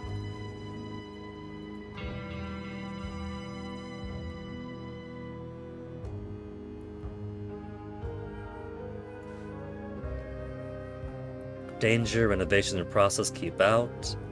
Bauer restoration works under construction. There's our bodyguard, our czar. Good ol' Echo Secunda. Idiots. Senseless killing gets you caught. This way we go unnoticed, and no one can trust her information ever again. Provided this works as well as it did in testing. They don't want to kill the mayor. They want to scramble her brain to discredit her permanently. I suppose I should get moving as well. Secunda should know all the necessary details, Miss Bauer. Radio signal receiver. Folded set of overalls, the same overalls as gets worn here. See, we solved the case already, we just gotta put it together. I still think we could just kill her. No one can besmirch the name of Hildegard Bauer. Headphones so they don't get affected by the sound. Arbash, I go. Set some Ketsama. Trust in Echo Secunda. Portable microphone. Radio signal emitter. They got their own version of the idol. When does this take place? Is it taking place about the same time? Well, I can't really say about the same time, since there's a few years in Golden Idol 2.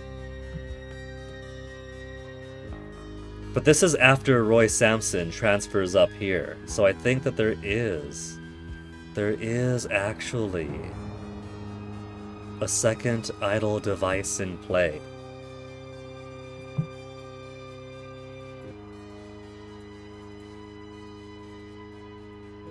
And you can't click it either. That disarranger of theirs. He's hoping to wire it into here, yeah?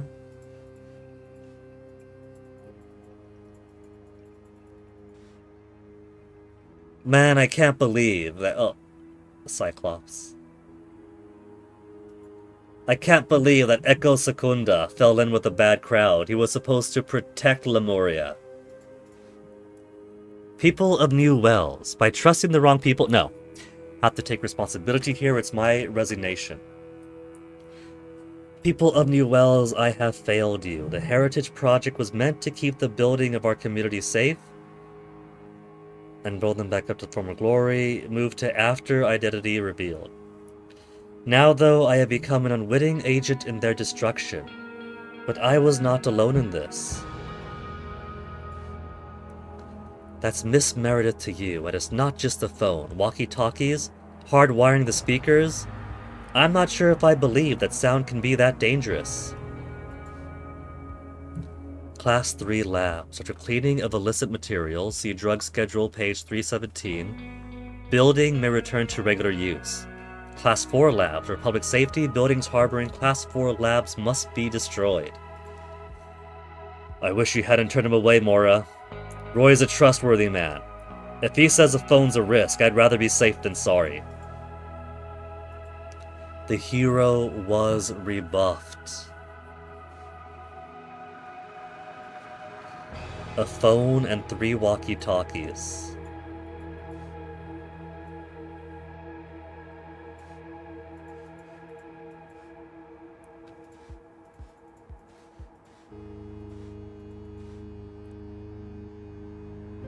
Greg from Sonic Solutions left. Then Roy Sampson arrived and left. He saw my wondrous scroll. Why does it make him worry? So he wanted everything hardwired as a protection. But he saw that Greg already came and left. And so he freaked out and also left.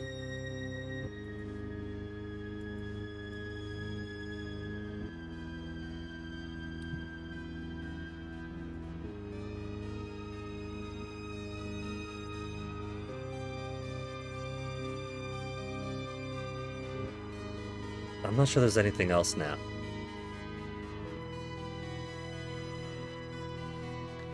Very occasionally, clicking on somebody gets a new thing.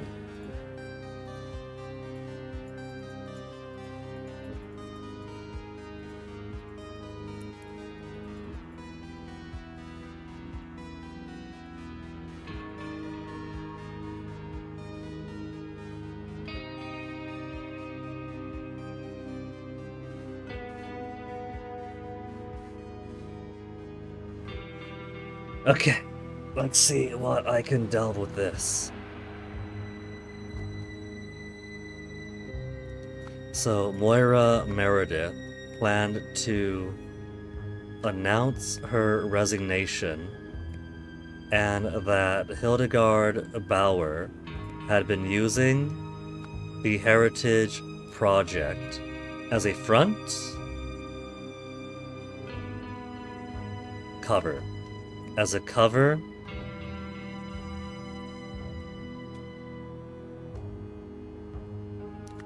to manufacture drugs.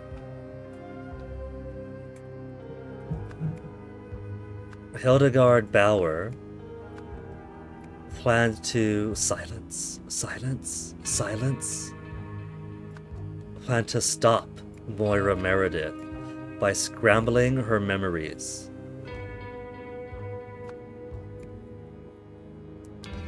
Roy Sampson warned Moira Meredith and her bodyguard. No bodyguard. And her security. That sound could be dangerous. After talking to Greg from Red Red,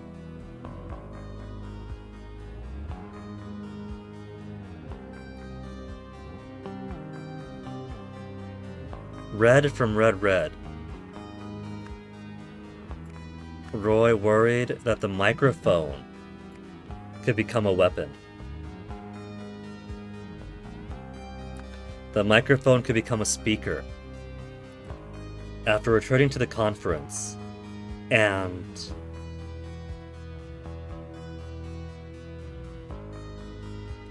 looking at the microphone. No, he went to the conference and looked at the roster. No roster? Roster. Roy Sampson realized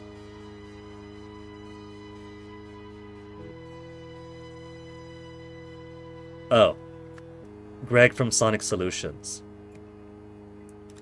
Where the microphone became a speaker, realized that a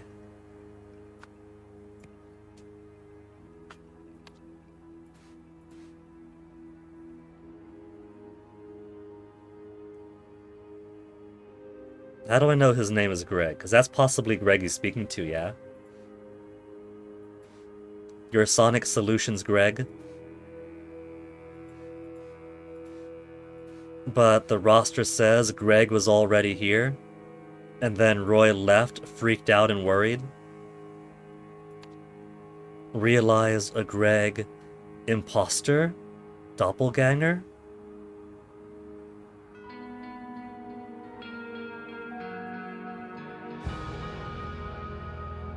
A Bauer gangster had disguised himself as a sound technician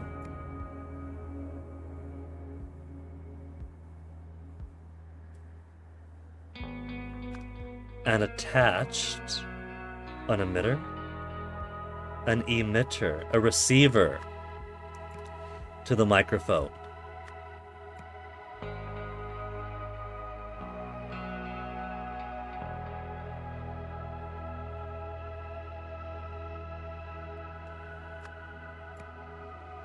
So Roy Sampson shot the microphone, but he did it in self-defense. We got more time. That's not the end.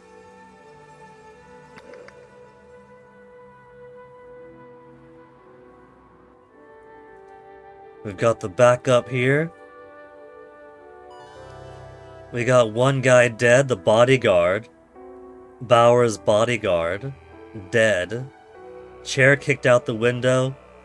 Bullet hole goes there to there. No, that's the disassembler. Fired outwards. Where did Roy end up? He was guarding the side street.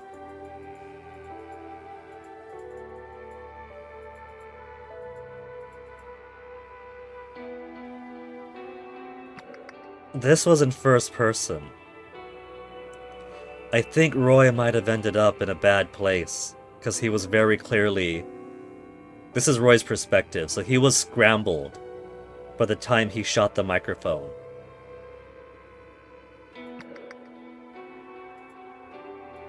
He was guarding the side street, and where is he? Roy?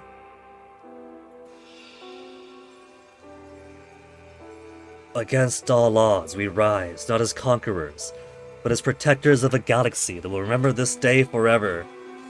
Poor Roy, he simply wanted to do his job. He did his job well, and now he's scrambled forever. Words and not only blanks, yeah. And blanks filling with more words, Hordian.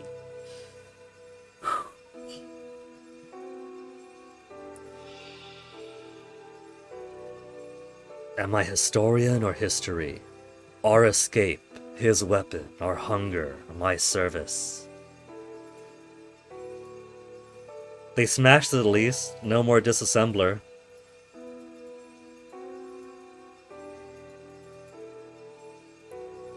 So it wasn't that Roy was scrambled during the events of this. His memory of what happened is scrambled. But he doesn't get scrambled until here then.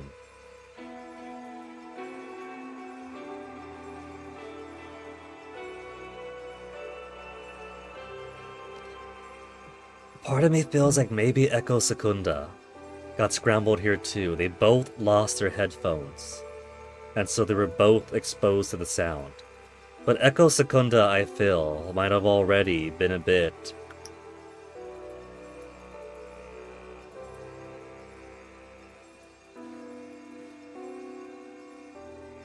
Oh, there we go.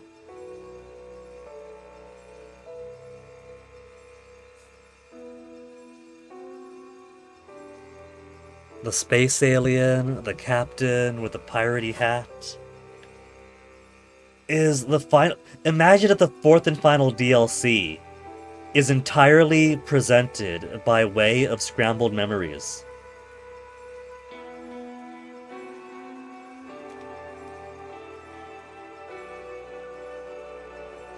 Alien's there, fights the captain,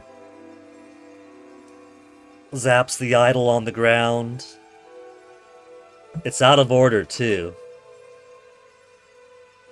Reminds you of one of your favorite bits from Jimmy Neutron. There's an episode where they enter someone's mind to do something. I don't think I've seen that one. I've only seen a few scant episodes of Jimmy Neutron. Very briefly. Manawa was in a phase of, man, these aren't my cartoons, I can't enjoy this as much.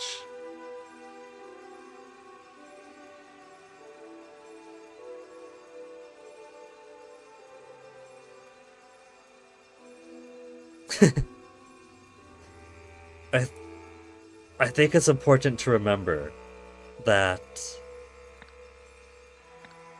the pattern of the memory scramble is set, right?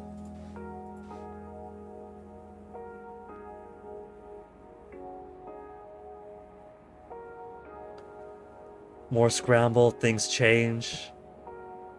Things look different, pictures wrong, like mine forced a normal story, but the pictures don't match good. Events mix the same way each time. Big scramble, strange pictures, even the actions are abstract. Mine doesn't care for real story, just follows pictures and... So if the pattern is the same, then they should be seeing things in a similar order. Either Jimmy has to enter Cindy's mind or otherwise, and they have to scramble their memories back to the proper heads. There's a singular memory left, which is recursive and confusing memory. Liking boys who like girls who like boys who like girls who like girls.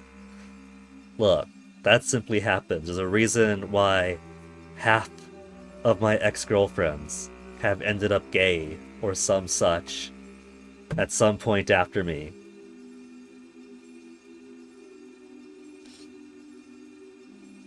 There's one spot missing, still.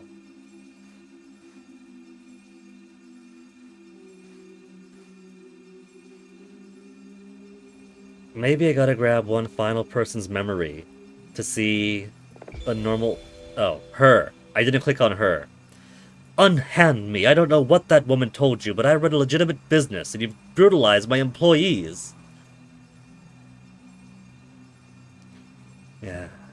I remember enough about Jimmy Neutron to recall their, belligerent middle school tension. Memory 1. Okay, let's get this in the right order then. He got a motorcycle. He chases after... He wanted the food, right? No, there was the idol in there.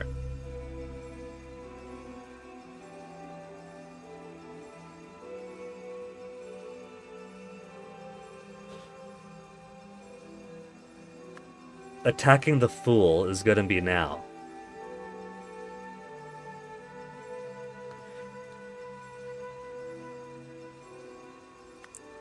Because he's hungry. He's hungry. He steals some food.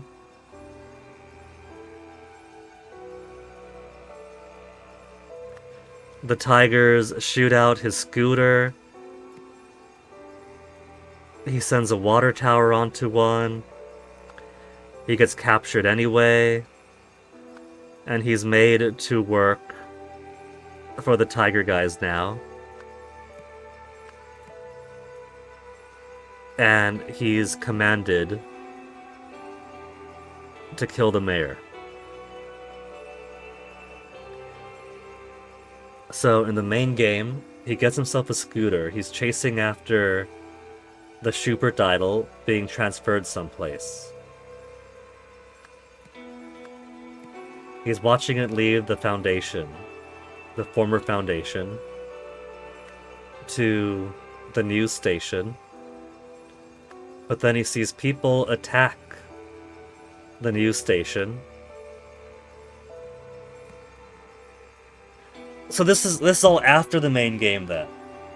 So it's not that there's two potential idol-like devices out in the world.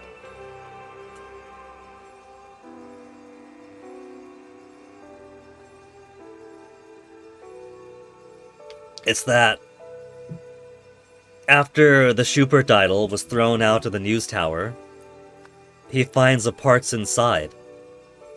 Except, now he's hungry. Me being able to make sense of this really tells you how invested I am in it. There's kind of like a similar puzzle in the first game, where you had to like put pictures in order for how people got to Lemuria, I think it was, or like their exile from their homeland to their new island. But having just beaten the main game like a couple hours back, you know, you could recognize what's going on here. It's... his memories aren't so scrambled that they're fantastical. His memories are scrambled enough that he could, that it's still recognizable. It still resembles the actual history.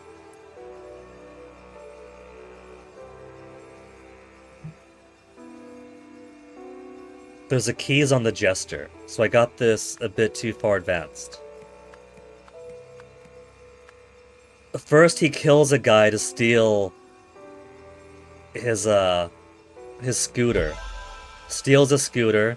He sees the idol being taken away. He follows it. It's being taken up to the news station. Then Tessa's group attacks the news station and Trooper is thrown out the window. He finds the parts of the idol inside. And then he gets hungry. He steals some food. The Czars, with their tiger car, chase after him. Shoot his scooter's tire. He sends the water tower down. He gets captured anyway. And is made to work for Hildegard? Whatever her name is. To kill the mayor. And now this is a scramble. He's watching the side streets. And then he sees someone go in to one building and follows them in.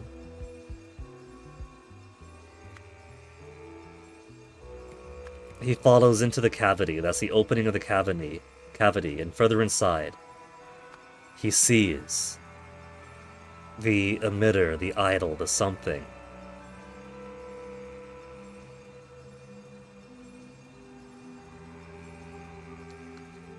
And at some point, he's getting jumped. The hats are still on. He gets attacked. Watch me play this. It makes you wish you were here for the whole thing. Paying full attention. It looks awesome. There's always the VOD, Hordian. I upload the VODs each time to YouTube. We could pretend that I'm so focused that I'm not responding half the time. And so it's almost like being right there. He gets attacked by Echo Secunda. Hat still on. Punchy. Hat comes off. Both their hats are off now. They're grappling on the ground.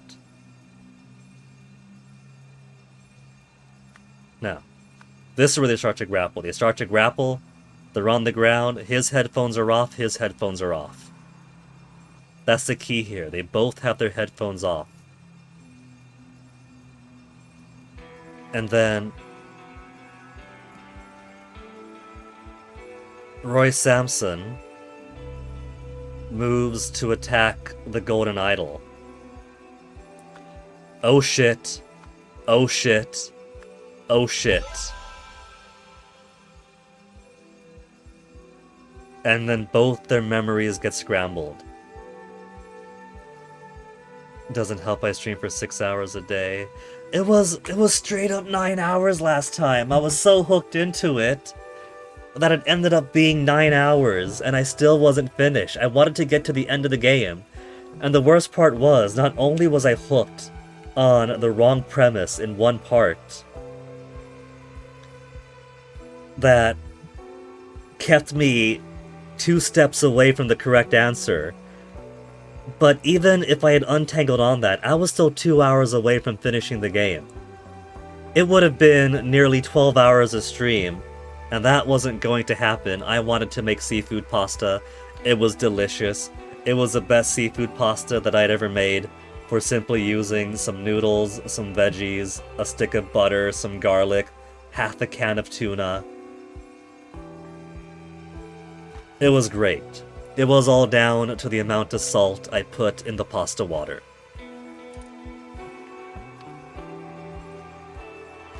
Echo Secunda's memories.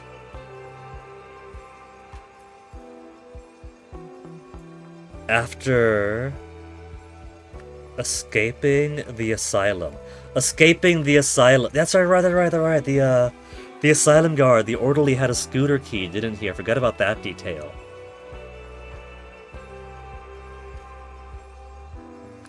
Secunda followed the idol to the TV station. He watched. He didn't attack. He salvaged the last working parts to create the Disarranger. When he was captured by the gangsters, by the czars, Tessa offered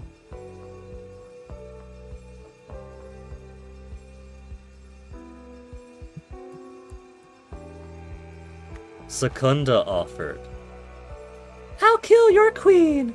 Okay!" Secunda offered to help Hildegard by turning the Disarranger into a more powerful weapon.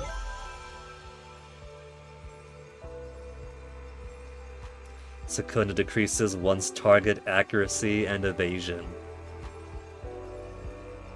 I'm not quite sure what that's a reference to, but given that he sees the Tsar gang as tiger people, Secunda is one of the important moons for the Khajiit, right?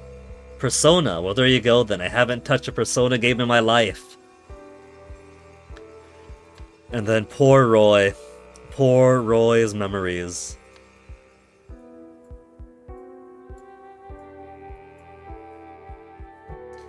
I'm missing out or not? It's one of those mega-sized RPG series, right? And if I play one game, I gotta play the same game 3 times because they don't make new games anymore, they just re-release the same games 4 or 5 times. I think I'm quite happy with Persona, regardless of quality. I'm sure it's gotta be a great series to have as many fans. But I'm quite satisfied absorbing the series through everybody else playing their favorite games, their favorite remakes of the games, their favorite re-release of their favorite remake of their favorite game, the Golden For Real Director's Cut Part 5, and arguing about it online, making a whole bunch of horny fan art of it online, making awkward zombie comics about it online, making memes. I'll appreciate it through the memes. It might be too dense of a book for me now. SMT sounds interesting, though. I know that they're related, they're basically like one to the other, right? But something about SMT sounds inherently more intriguing to me. Even though it's like the same series.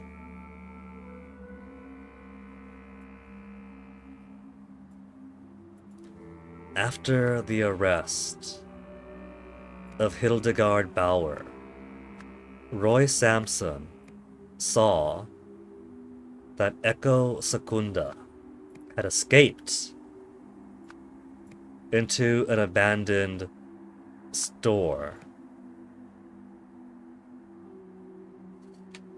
And it isn't high school shenanigans. I don't mind high school shenanigans. I get that Persona is a very anime-ish series. And high school is basically the natural habitat of anime stories. But I got so many other high school anime stories that I've either absorbed or been absorbed into or need to absorb in the future. What's one more to skip out on, you know?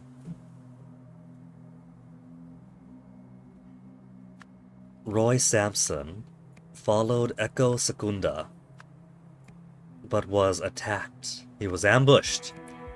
During the fight, Roy Sampson, I'll give him top billing because this is his memory. He's the hero of this story. And Echo Secunda. Poor Auriel Toussaint, he no longer exists. Both lost their earmuffs.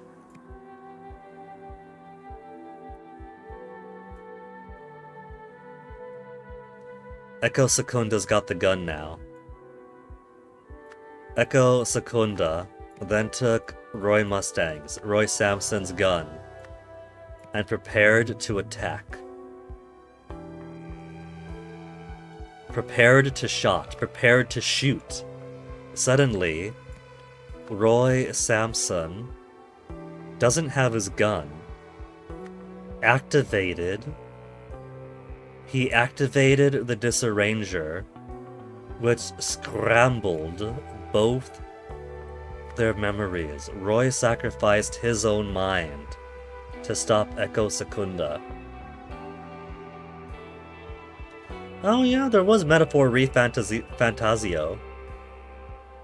That's not a related game though, right? In the same series of SMT and Persona? It's just very heavily the Persona style? As his final act.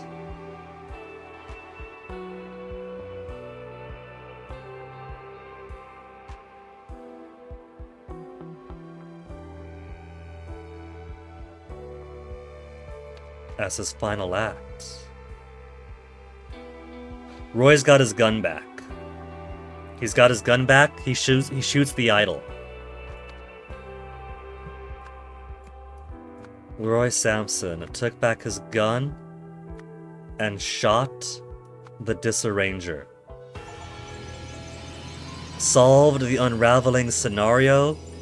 Complete the sin of Newell's story.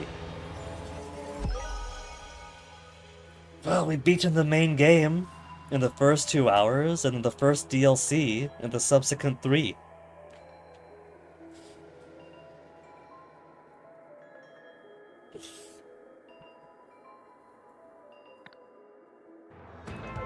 I've solved the scenario. After saving Mayor Meredith from having her memories disarranged by the Bowers, Roy chased down Secunda and the Disarranger. In order to take out both threats, Roy chose to sacrifice his own memories, so he could disarrange Secunda's. And he took back his gun to destroy the Disarranger. The sad thing is, Roy is a pattern C. Nothing is mentioned about the permanency of pattern A or pattern B, but pattern C is specifically stated to be irreversible. They put that text in the testing logs solely so you would feel worse for Roy to know there's no coming back from this. Thank you for the GG, Hordian.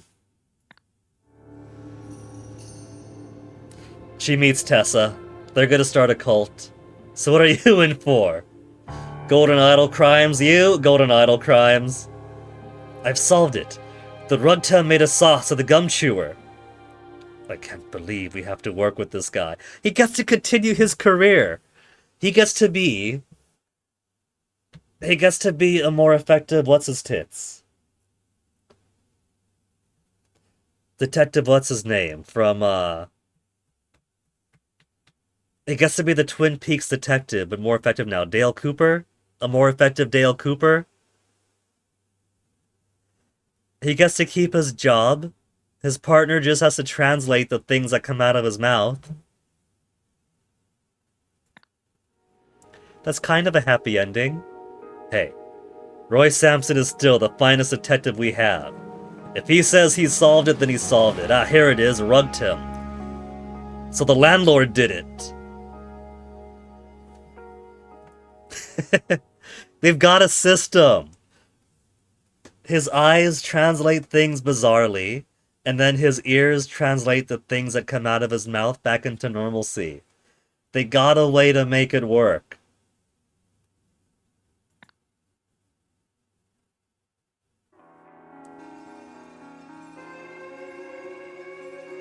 And then we're back to Auriel Toussaint. What's up next in the saga of Auriel Toussaint?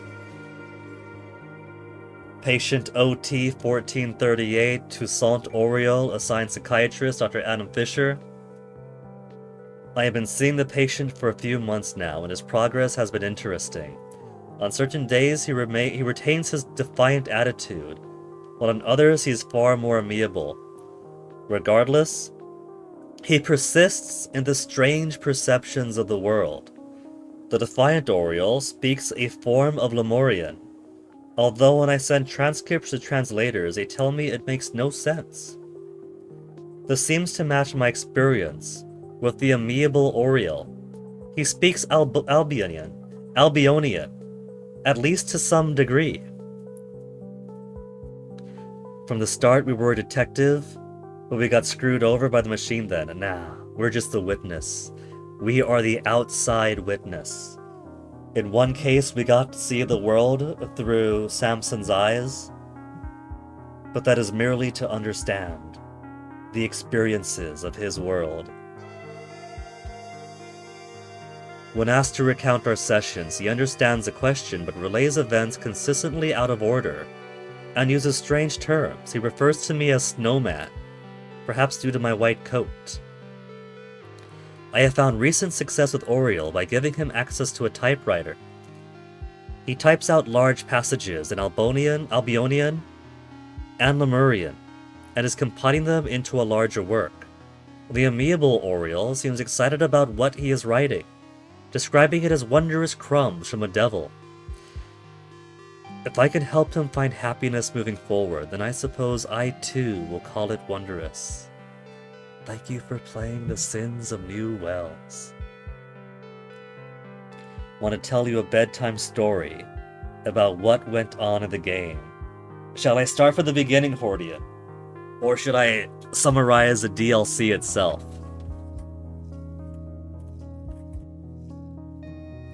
You have time? Okay. The game begins with the escape of Oriel Toussaint from a psychiatric ward, screaming in ancient Lemurian as he kills the orderly guarding him, and then it jumps to the death of Isaac Novak, found having fallen over a highway overpass.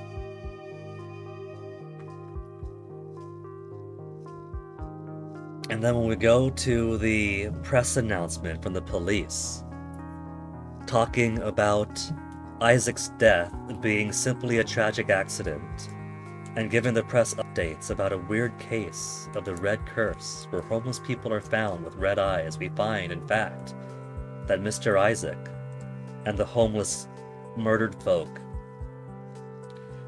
both wear red eyes. They are, in fact, victims of the same red curse. We jump around a bit.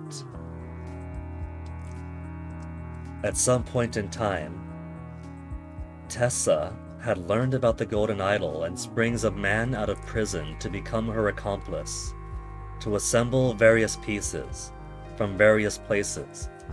They build the idol, and she believes, because Tessa is a bit of a new agey type, that the idol can remove hatred from people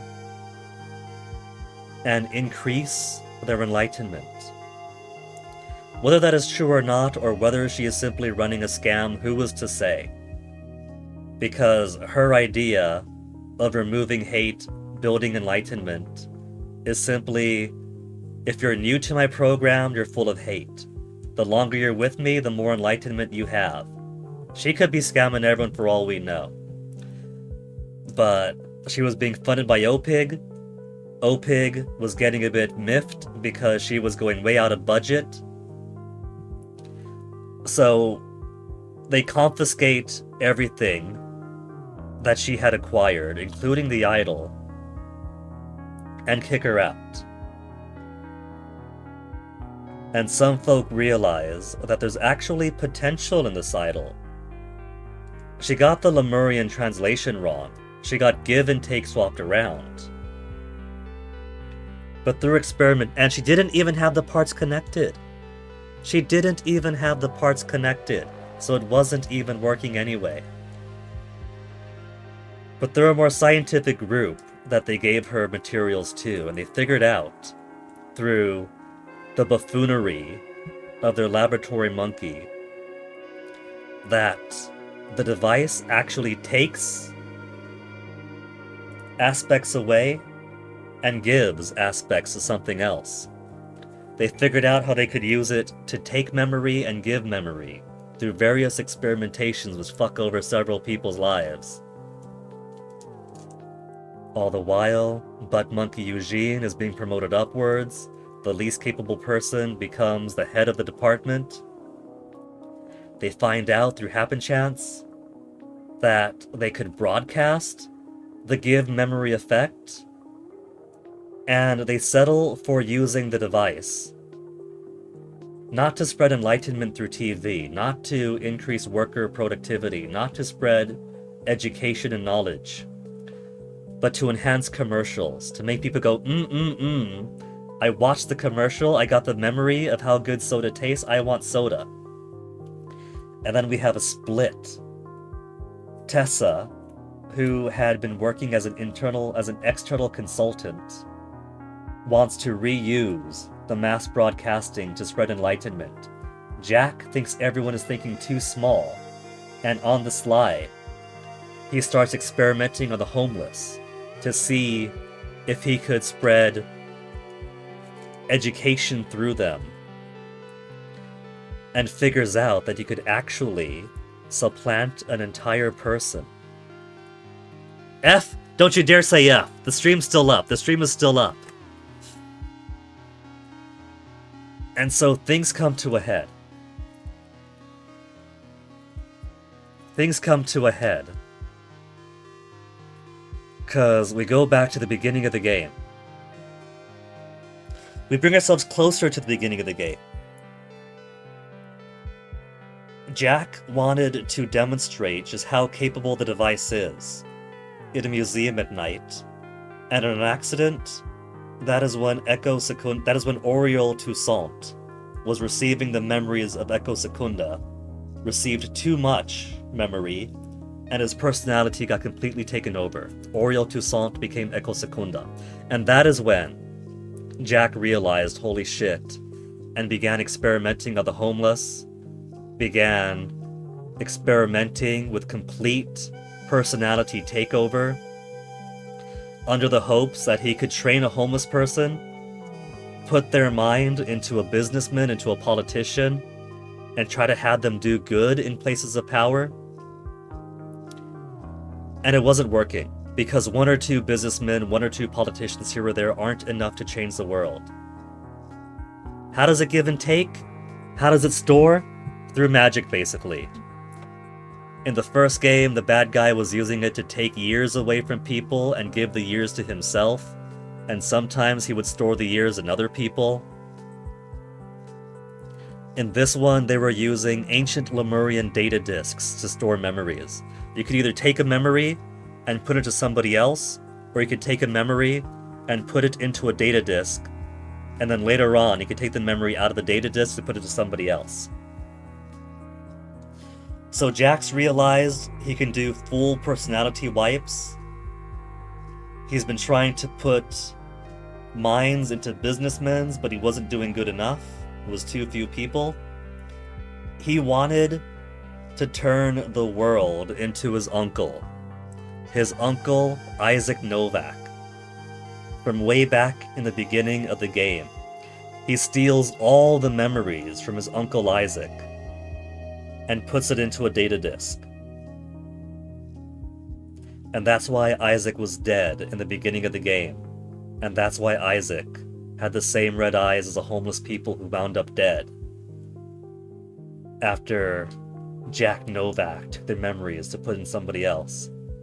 And that's why Oriol Toussaint was shouting Ancient Lemurian as he escaped from the psychiatric ward the first time. And so that brings us to December. There's a major sports peel game that's going to be broadcast to millions of viewers all around the world. In the background, Echo Secunda is following on the scooter that he stole from the orderly. What the businesses planned is that they would use the give memory ability of the idol to make every viewer in the world think, orange soda with drugs in it tastes so good, makes me so happy. I want to buy an orange soda right now. But it was a ploy. Jack was going to use the memory of his uncle in the data disk to turn the entire world into his uncle, give them all his memories, so that everyone could be ethical, intelligent, and educated as Uncle was, and that hopefully everyone could fix the world together. But instead, Butt Monkey Eugene was locked outside, and their boss also was going to sabotage his efforts and just make people think, ooh, the soda tastes gross, I don't like the soda. Eugene didn't want the commercial to go bad, and so he unplugged the antenna, and so nobody got to watch the commercial. Nobody got their mind taken over. Jack's efforts were for nothing. And since nobody got to watch it, he was the only one who was exposed to the memory. And so Jack Novak, after the end of the game, becomes his Uncle Isaac. He's the sole recipient of his uncle's memories. He was kind of pulling a Death Note, but he wasn't trying to kill people. Killing people is a side effect of taking all the memories out of their heads. He was taking the memories out of the homeless people to put those homeless people into the minds of businessmen and politicians, hoping that with training, they would do good things, but it wasn't good enough. And then he was hoping to turn everybody into his uncle, thinking if everyone is as smart and ethical as their uncle, the world would be a better place. But it was all for naught, nobody saw the commercial, and in the end, he turned into his own uncle. Much like how Oriol Toussaint became Echo Secunda, Jack Novak became Isaac Novak, and then later, when the idol was pushed out of the window and fell on the ground, Echo Secunda here sees it on the ground, picks up the parts, realizes, hey, I got a disintegrator ray, but he's feeling hungry, and he goes steal some food from a restaurant that was also selling drugs, and so he gets kidnapped by the gangsters, and he convinces them, now hold on, wait, I'll let you use my weapon, we'll make it a stronger weapon, we'll kill the mayor, great.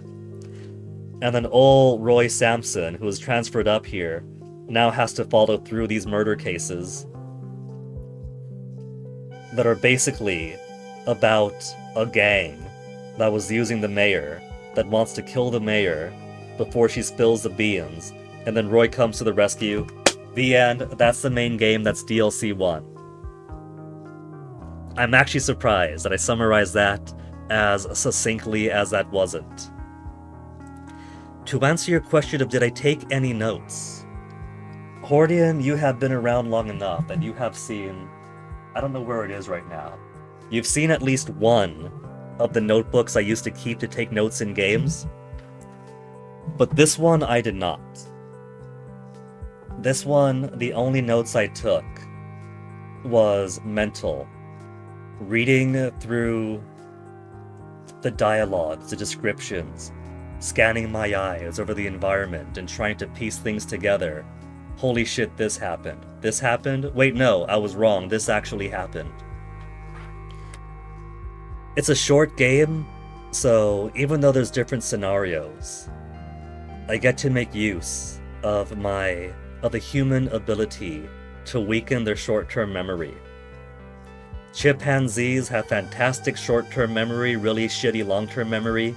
Humans have shitty short-term memory, but great long-term memory.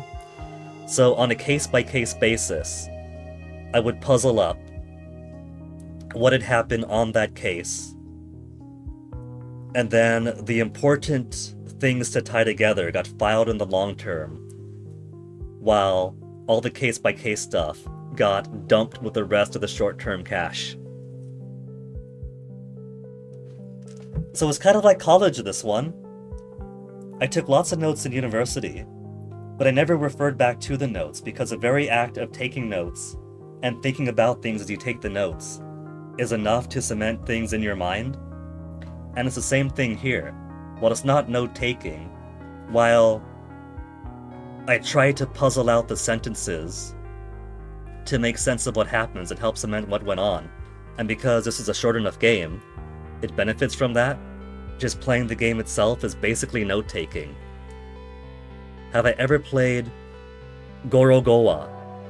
Hordian, this is the first time in my life I have heard of Gorogora. Is it on Steam? Gorogoa. Got some very cool art, the sky eyeball. An elegant evolution of the puzzle genre told through beautifully hand-drawn story, designed and illustrated by Jason Roberts. Fucking Jason Roberts!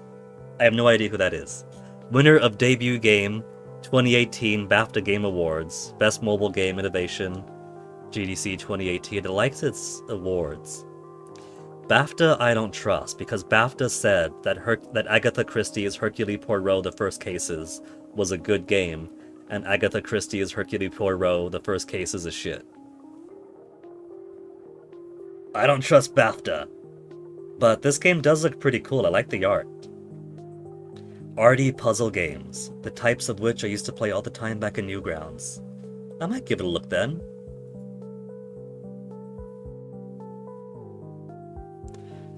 Question becomes now though, having spent 2 hours beating the main game, and then a subsequent 3 hours beating the first DLC,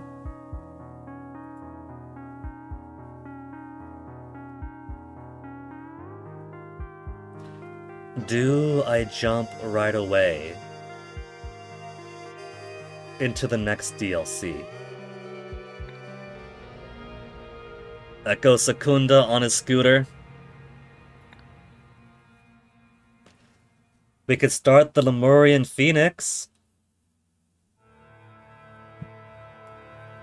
We probably won't finish it today. And then Age of Restraint after.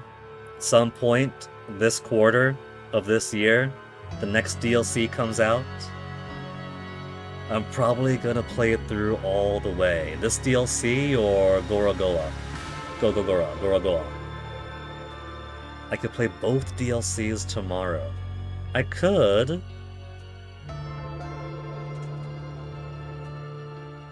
But if I stop now, I stop now.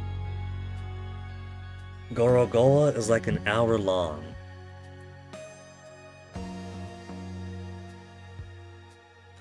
It's also $15! I don't think I have Goro money right now.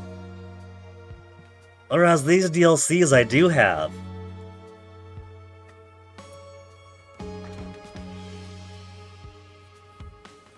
Let me at least start the Lemurian Phoenix. We probably won't finish the entire DLC today. We could probably start it, and then do the Phoenix, finish the Phoenix and the Age of Restraint another time. You have the game, you could share the Steam account.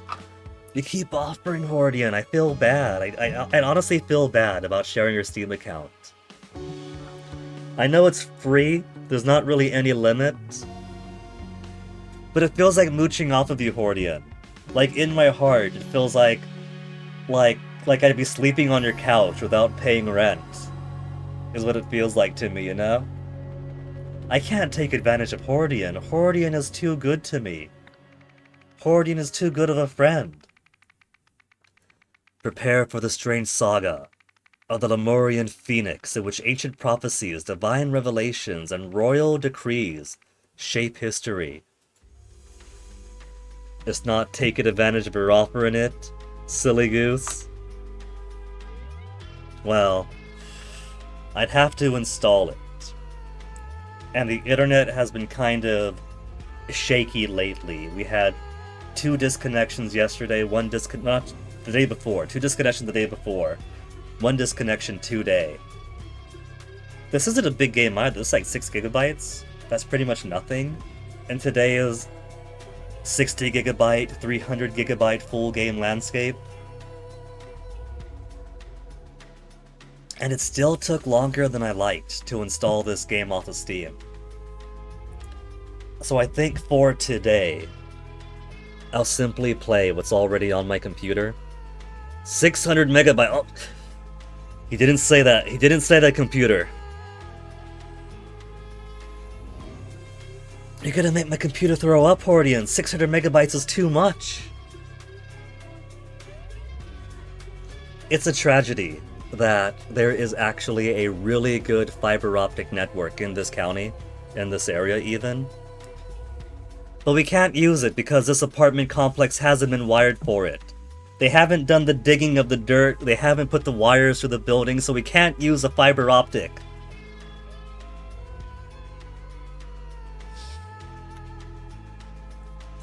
Welcome to Lemuria. We're gonna get more of Tessa's backstory in this one, I'm pretty sure. I'm sure we haven't seen the last of Tessa. Maybe we're doing some foreshadowing. Maybe it's not just haha so funny that Hildegard and Tessa ended up in the same prison where Tessa was warned, don't you start any cults in there.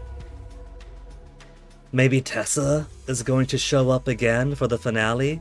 Maybe Roy is gonna do some... Roy is gonna show up again in the finale. Like, not the finale of this DLC, but the finale of all the DLCs. The Detective Pass, the whole game.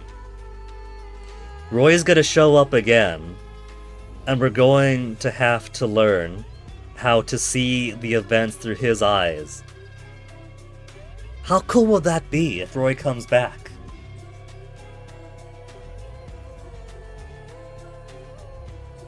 There's one more DLC that hasn't been released yet. The possibilities are endless. And the art for the DLC shows like a movie scene of the space pirate thing, like the movie, and the bottom part of it shows a grounded gun in a dark alley kind of thing. So maybe there is gonna be some split perception. Man, Golden Idol is so cool. Royal Blood. Celebrations turn sour at Tikor Palace.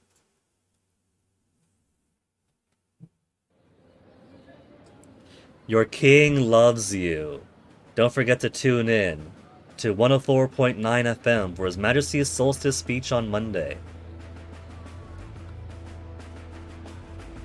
Those lips.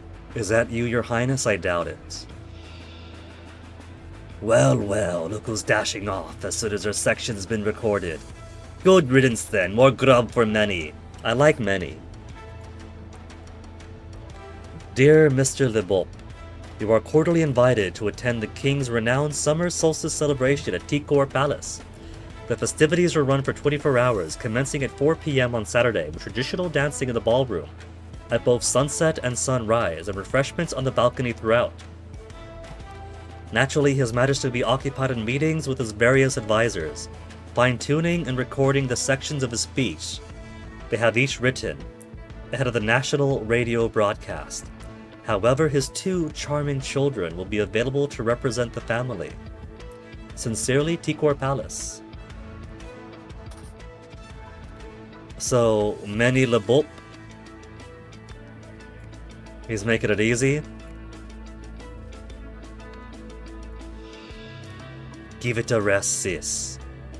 You've as much chance of wearing that crown as the sun does of rising in the west. I am next, get over it. So your royal family. The old fart edited out all my best turns of phrase and replaced them with played-out cliches. My section's going to sound so pathetic. When I'm queen, I'll give the public something to tune in for.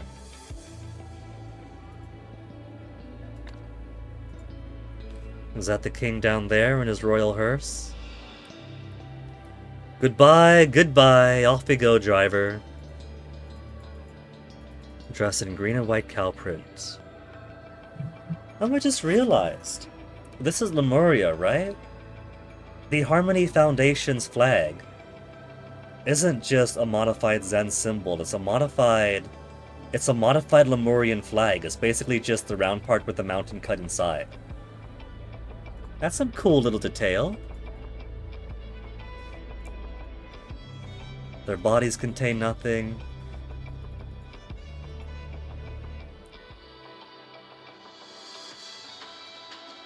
You like how we go inside and the music changes how we hear it. Lemurian is Japan with a mountain. Japanese flag with a mountain, kinda. But it's its own kind of place. It's kind of like... What's it like a, kind of like Atlantis. A speculative continent or something, but in this game's world it does exist.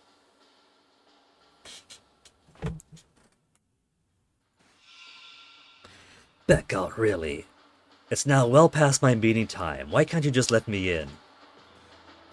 Your Majesty, happy summer solstice. I hope you will enjoy this evening, this fine champagne. Enjoy this fine champagne.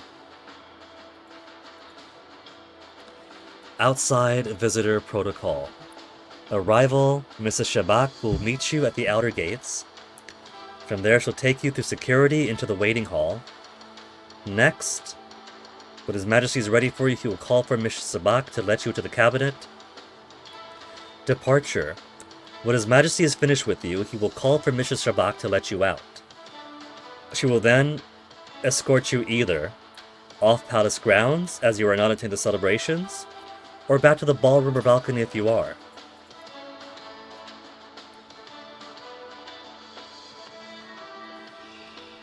Please be patient. I am only following the orders His Majesty gave me when his last meeting ended. He clearly stated that he will tell us when he is ready, and that I am not to disturb him until then. Meetings Cabinet. Princess Leva, High Guardian, Justice Minister. Midnight, Meeting 4, Intelligence Director. Morning, Prince Zerek, First Sentinel, Propaganda Chief. So is this morning or evening right now? Solstice speech on Monday. And we know there's dancing at sunset and sunrise. Refreshments on the balcony throughout.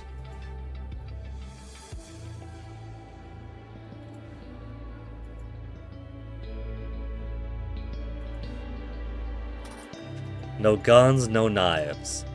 Place gift here. Does it have to be upside down? Okay.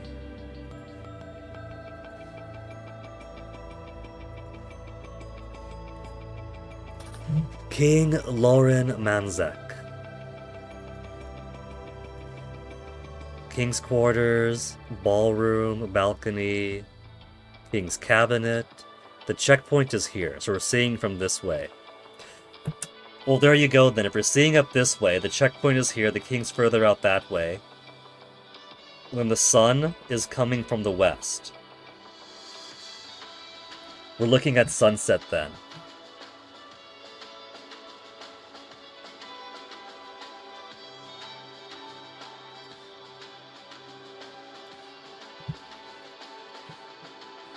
So this is either Prince Zerek, the First Sentinel, or the Propaganda Chief.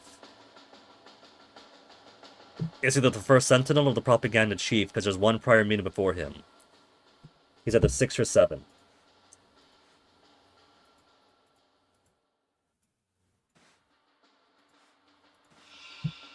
Bastards probably spend more money reframing those paintings of his vanity and his predecessors than I'll earn all year. Orders for Triskin Zeldorf. Guard cabinet doors throughout Solstice celebration. No one is to enter or leave unless ushered in by Mrs. S. If you ever must leave your post for bathroom breaks, ensure one of the other guards covers for you. Keep a close eye on visitors waiting in the hall. So he's guarding the cabinet doors.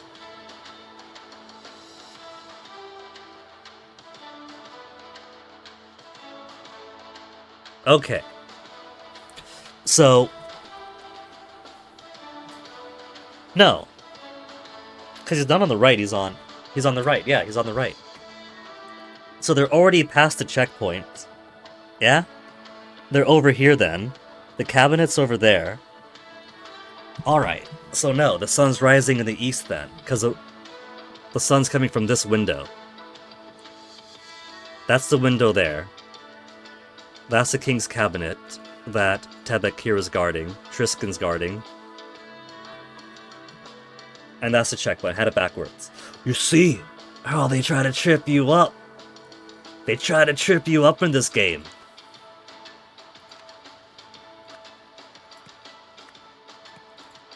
So this is, in fact, either the High Guardian or the Justice Minister. Princess Leva, we know, had ran out as soon as her section's been recorded.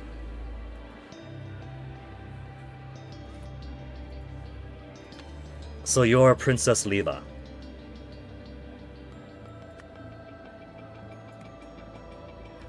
Maybe also a Manzek? Nothing says the royal family has to have the same last name.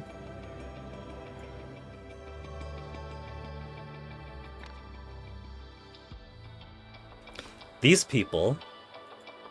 See, it's even down and in, right? King's cabinet, you go further down, and there's a ballroom and the balcony. They're on the balcony right now.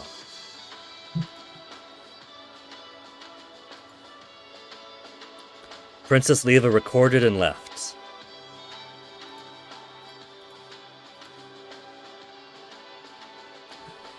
Mrs. Shabak meets you at the outer gates, into the waiting hall. Waiting hall is here, I guess. When His Majesty is ready, he'll call for Shabak to let you into the cabinet. Departure when finished. Escort you to either off the palace grounds, or if you're not attending celebrations, or back to the ballroom balcony if you are. So these guys are either waiting for the king, or they're simply attending celebrations.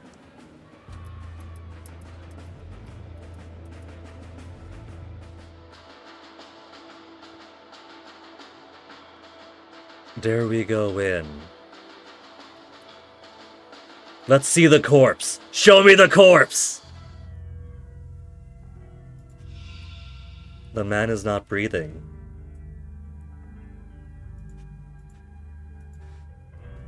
King Vanto Manzek. King Orant Manzek.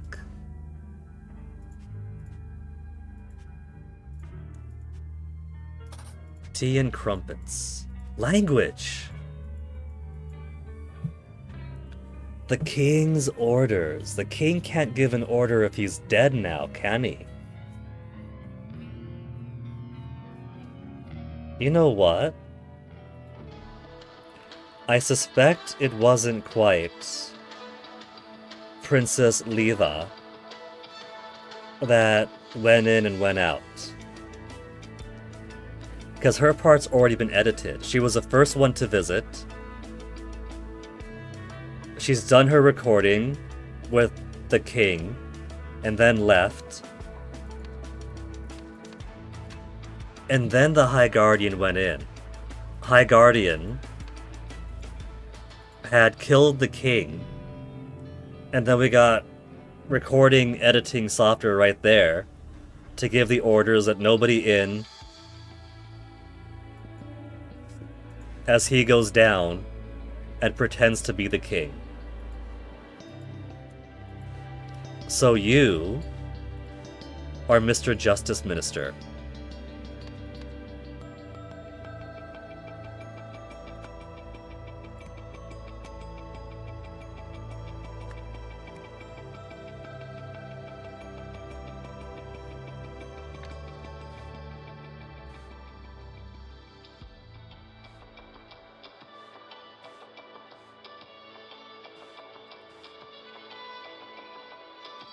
Mrs. Shabak, Becca Shabak.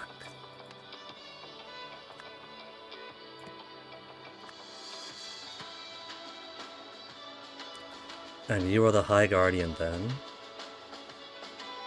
Yeah? Princess Leva, High Guardian, Justice Minister.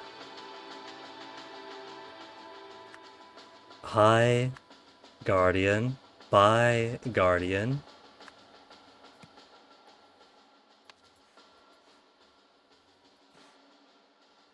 We have various Manzeks.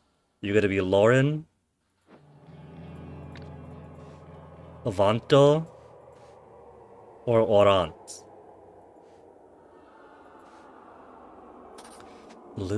He's also got an ancient Lemurian seal.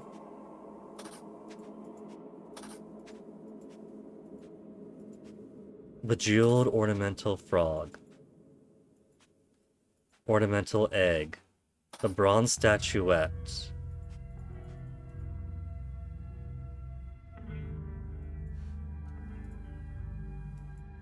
Curtain has been taken down.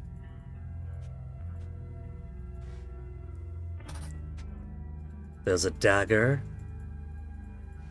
He's really out there, just dressed in a curtain.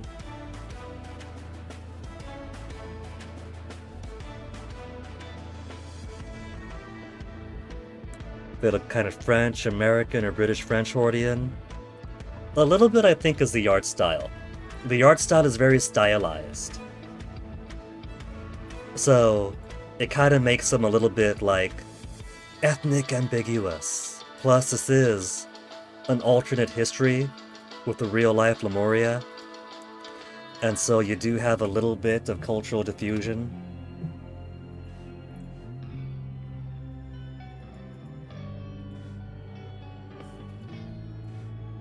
Your Majesty, here is a section I prepared for your solstice speech. Resolve. The De Lemurians shy away from bold decisions. We are finished as a society.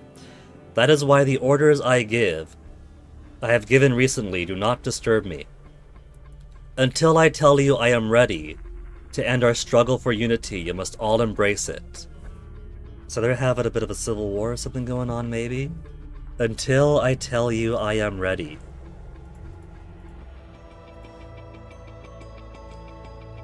He will tell us when he is ready. I am not to disturb him until then. Until I tell you I am ready. I must not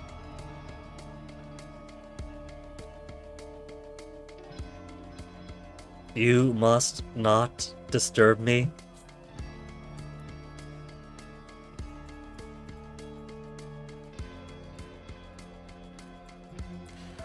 A spliced bit of tape, you see that? A spliced bit of tape with that cut out over there. There's still 5 more words I don't have. Trapdoor is unlocked. Oh, you can sneak out through the trapdoor. That is such weak security.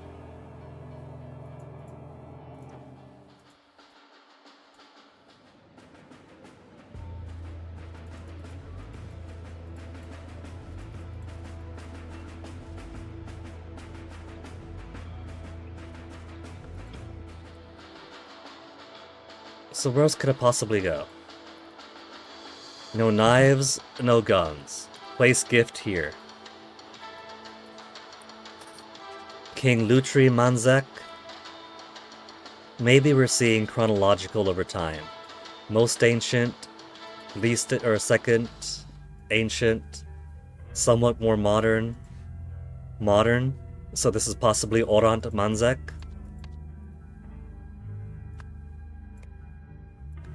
That leaves your identity.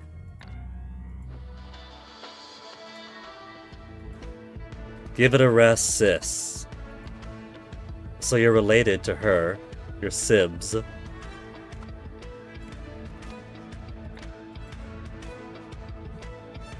I'm next, get over it.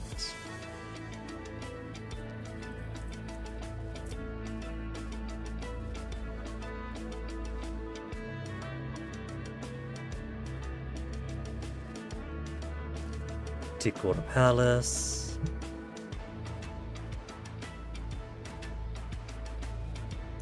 His 2 charming children be available to represent the family.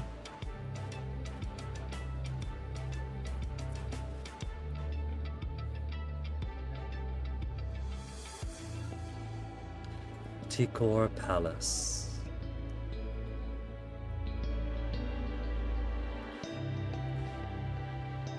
Prince Zarek. It's not a cousin prince, it's a son prince. Incorrect. On more than one count.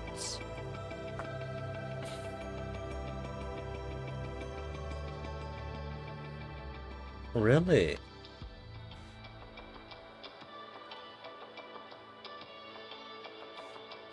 Orders for Triskan Zeldorf. I assume you have your own orders.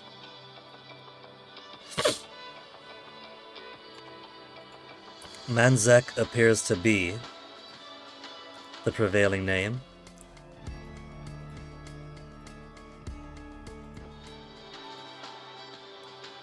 His vanity and his predecessors.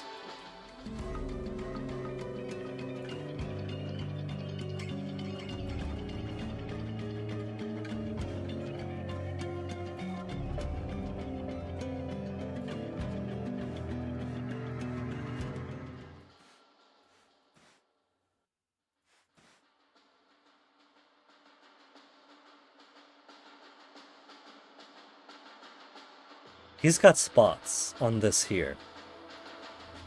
You got spots out there. Is that supposed to be the hint that the formal attire for the king in this era is this one? Are you Lutri?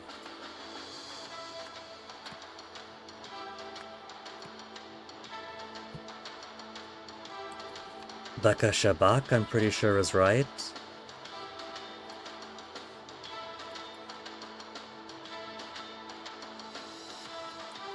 Becca, really? Mrs. Shabak will meet you. Your Majesty, happy summer solstice. You didn't put a name on there. I'm still down 2 words, so for all I know, the missing word could be whatever I'm not getting.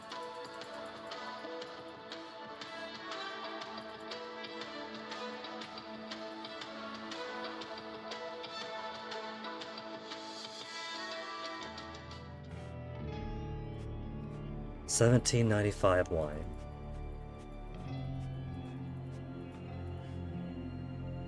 Ah, fuck. What are we fucking? Window locked from the inside. Can't click on that. Nothing here to click on.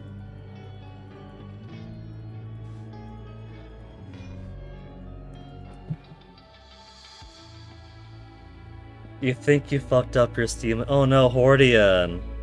What did you mess up trying to do family sharing? You changed phone numbers and the authenticate. Oh, Hordian. Hordian, please don't tell me you lost your Steam account.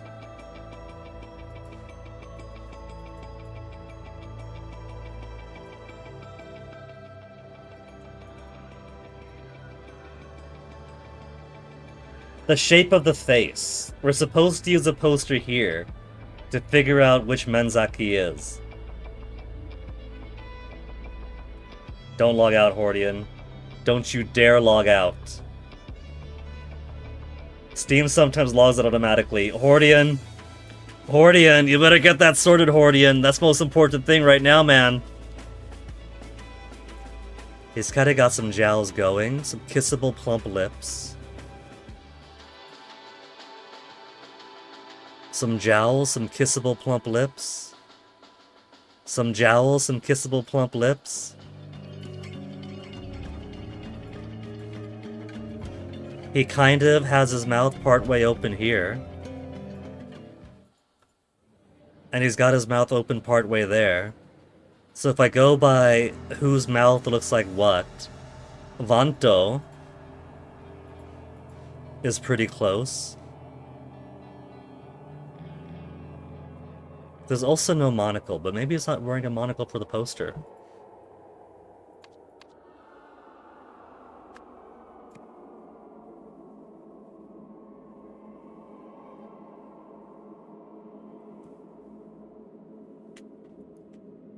Do I have the ministers wrong?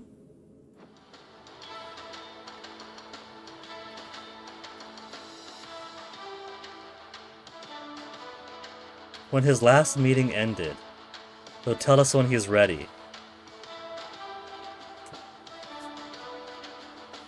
So...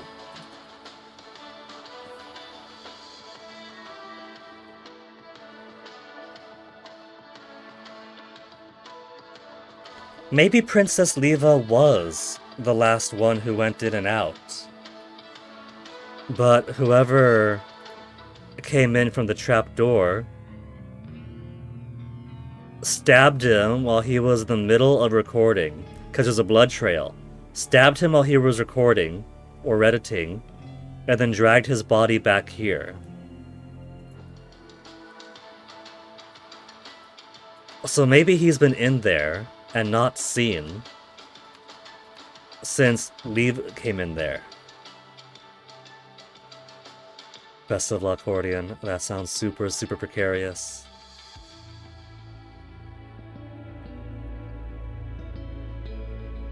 So will that mean you're the High Guardian? And then that guy could be anybody.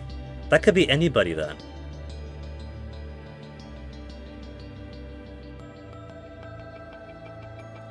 Nothing says then that it has to be the next guy in.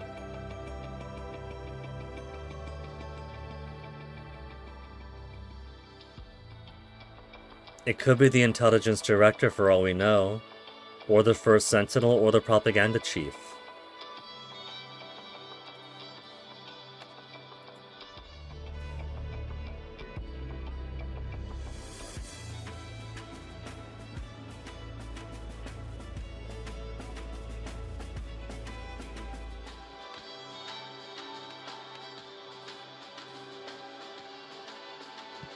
Princess and Prince are mentioned, High Guardian, Justice Minister.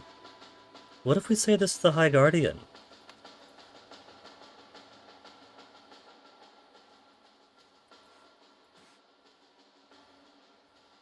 Well past my meeting time. Enjoy this fine champagne.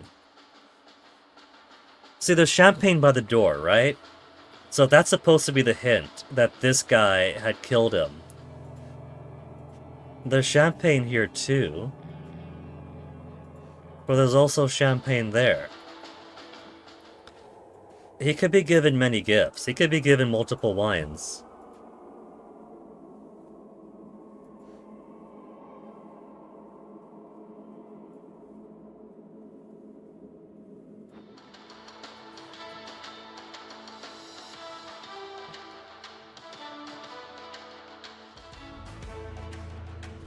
Covering his hands.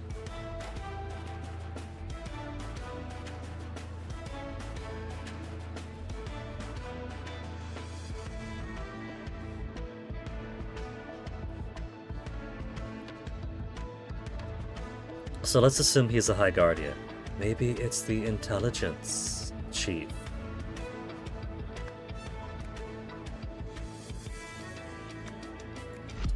Incorrect. Is it incorrect because I have the wrong Manzek?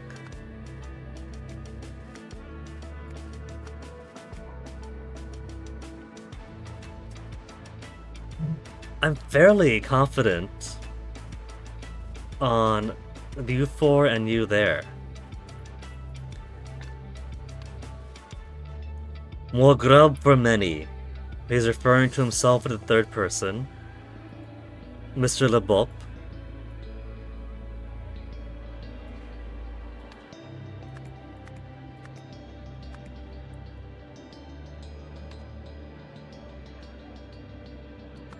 What if you say the High Guardian, and then it could be pretty much anybody else there, if it's one of the other people that he's meant to be seeing. What if the king's not dead? What if that is actually the king outside, he hasn't been killed? What if... well, see, but then why would he need to splice the tape and make it sound like his own voice saying, "Do not disturb me until I have given orders that I am ready"? He could just say so himself and sneak out.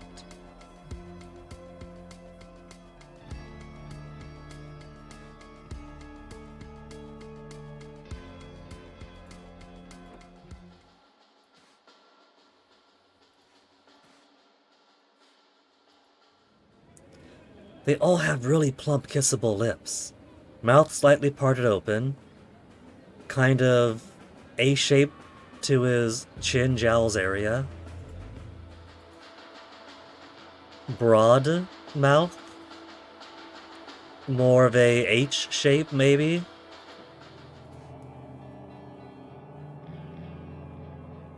Mouth partially open.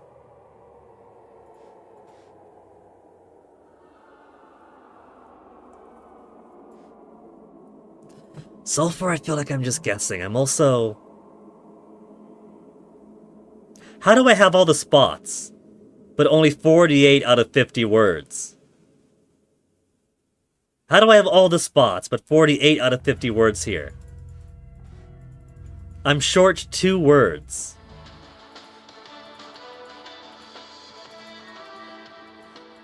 So I've clicked all the things there are to click, but somehow don't have all the words there are to word.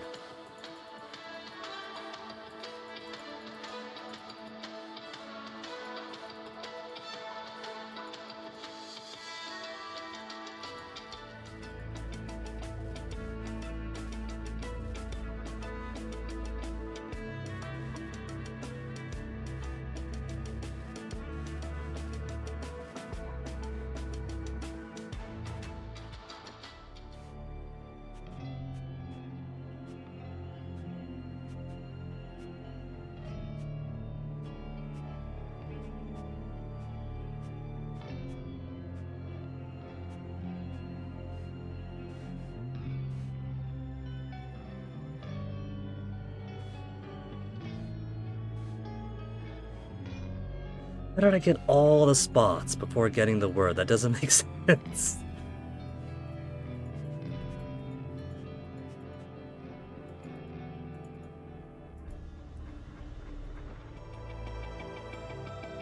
Okay, I'm gonna turn on the highlights just to see if I'm missing anything anywhere.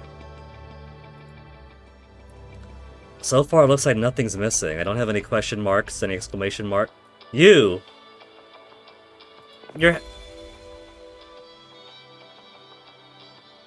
Bayonet and gun. I didn't try clicking on the guy.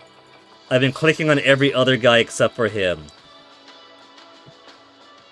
I would say that counts as one more spot I haven't clicked then. I was at 34 out of 35 then.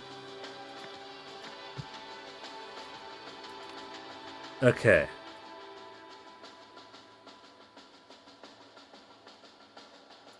These two don't have bayonets. But they're also just checkpointing the checkpoint, and you're actually guarding the king's cabinet. The dagger was from the statue. Shield, no sword.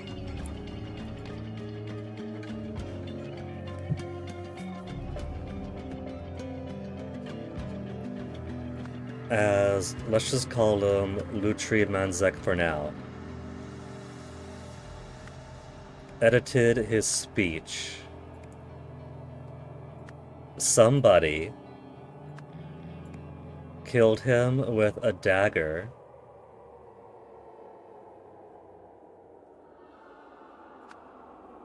From a statuette.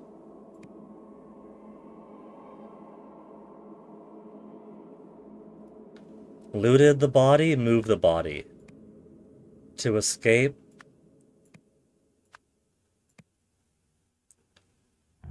Move the chair.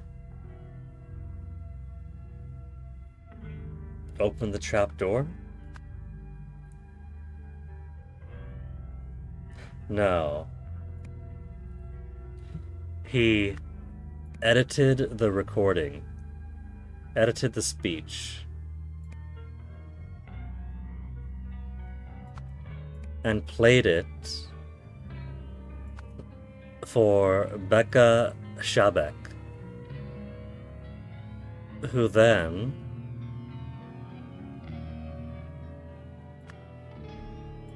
locked the killer in. It's incorrect because I'm just using propaganda minister as a, how to put it, a placeholder. And I don't know which Manzek it is. But you know, we could use this to our advantage. Was it the High Guardian after all? If we get who the killer was correct, that just leaves the king's name wrong, and we'll have identified so many things at once. Was it the High Guardian after all? Who came in after Princess Leva, and this is the Justice Minister, like, what the fuck? This is my meeting time, why aren't I allowed in? I'm well after time. Or is this the High Guardian, who was supposed to go in after Princess Leva, but while your dad was editing his speech, somebody crept up the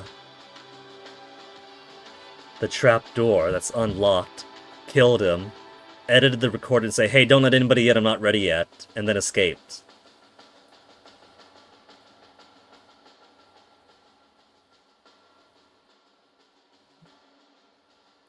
So, were you the High Guardian after all?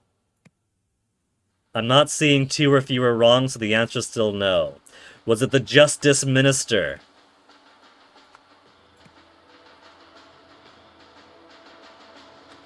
Thank the heavens you have hope. You got good news, Hordian?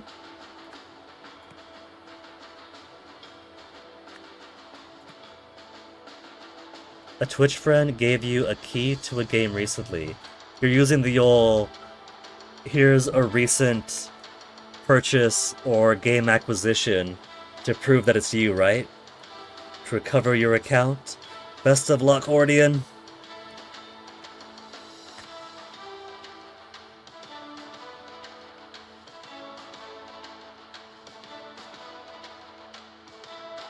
Oh, it's after 6. Oh, I'm missing McCall playing Super Bomberman! Love me some Bomberman. Let me at least try to solve this first, though.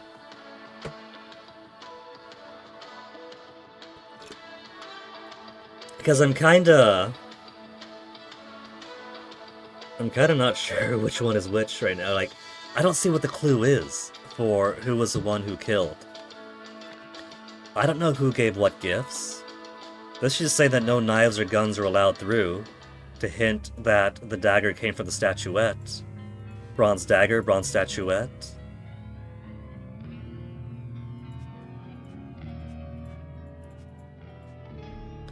Also, notice how the chair is on the trapdoor. Either he shoved it back on with his mind, or it's attached to the trapdoor so it opens and closes like a hinge, with the door staying in place.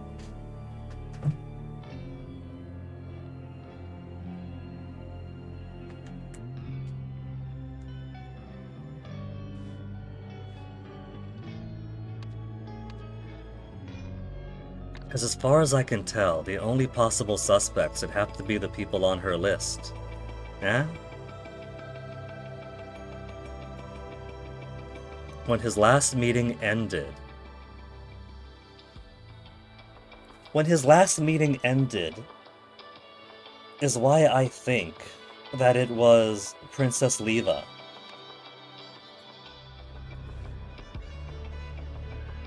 Dashing off just as soon as her section's been recorded. He's not referring to her.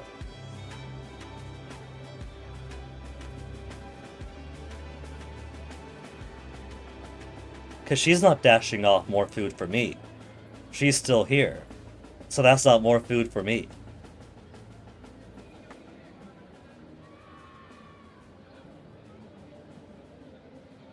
They're looking out down here.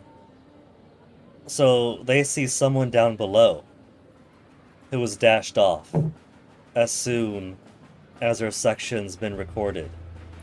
I don't think they're sussing out through the curtain who that is.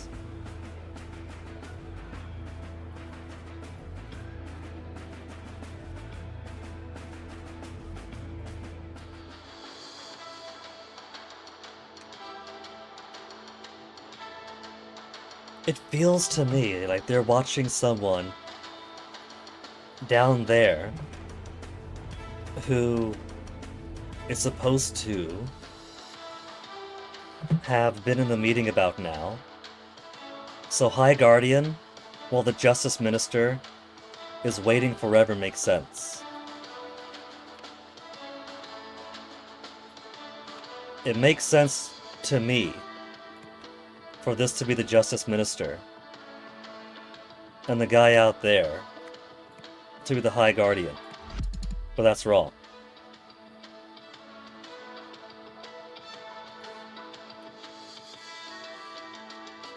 Princess Leva. Prince Zarek. And unless there's evidence that only the reigning monarch has a certain last name, or the reigning monarch gets to be a Manzek, I'm assuming they're also Manzeks. Many Lebop.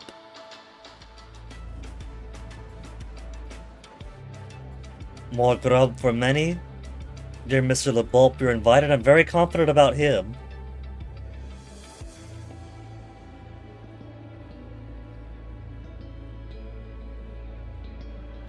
We'll send a message to the number ending in and it's just blank. Oh, Hordian. Do you not have your phone number associated with Steam yet? You're still logged into your account, right? You haven't logged out of it, so are you able to edit in your phone number while you still can?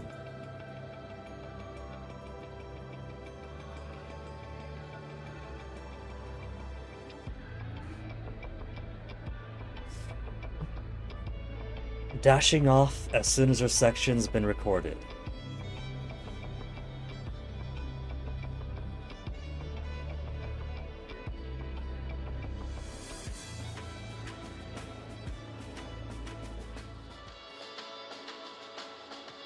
Well past my meeting time, why can't you just let me in? He has a card.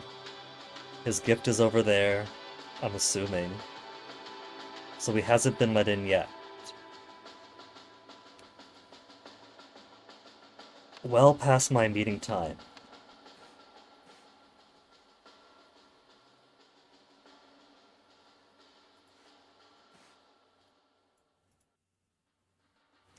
Leva, High Guardian, then Justice Minister, because it's still in the evening.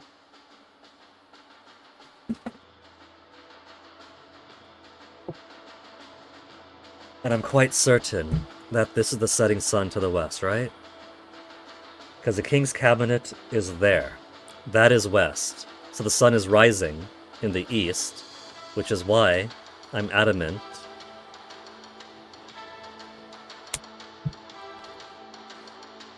King's Cabinet is there in the west.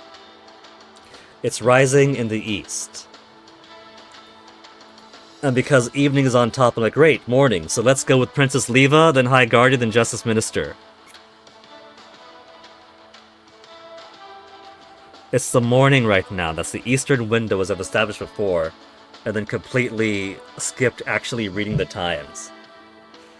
Almost way past your bedtime, Hordian? We are a slight bit into overtime here, too. I just want to finish this one bit. I just want to finish this one little bit. So, Prince Zarek is out here. Prince Zarek is here. Her stuff was edited in the morning.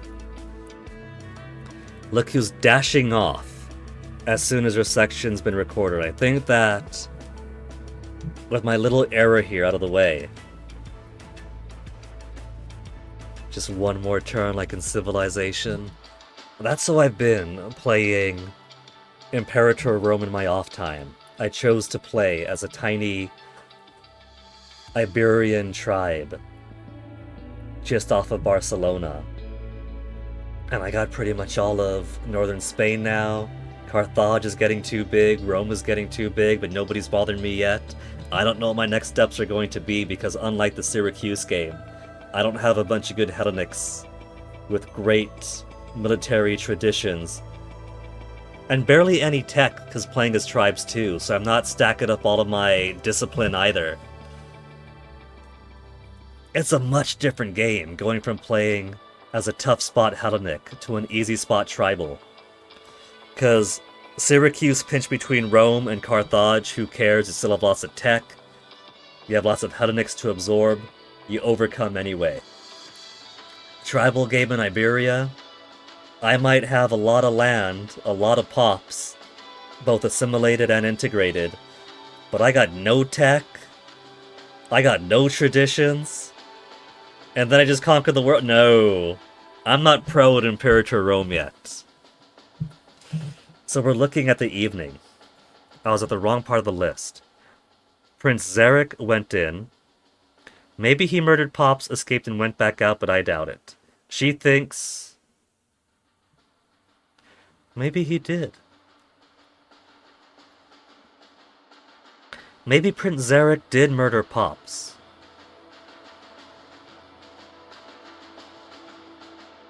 Because what I'm getting hung up on now is the fact that she says the orders he gave when the last meeting ended.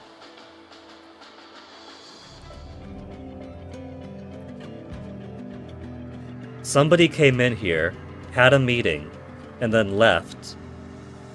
And then before the next meeting started, came up through here, the trap door, stabbed the guy, edited the recording to say, you know, to tell her not to come in until she's ready. And so nobody else is allowed in. If the first sentinel went in there, stabbed the king, and escaped, obviously she would know if the first sentinel left. I think this is the first sentinel. Music by Kyle Misko, who made music for the first game. Could expect some bangers throughout. That's pretty cool, Chitellers. I had noticed that this song in particular right now for this first scene is also pretty hot. Exceptionally so.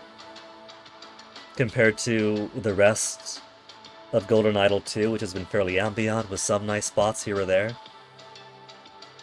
And they get even better. Oh, something to look forward to. So you aren't the Justice Minister. You are the first Sentinel. Sun's rising in the east. This is a sunrise meeting, sunrise dance. Prince Zarek killed his pops. First Sentinel's like, why the fuck aren't I allowed in here? I'm well past my time. So first Sentinel.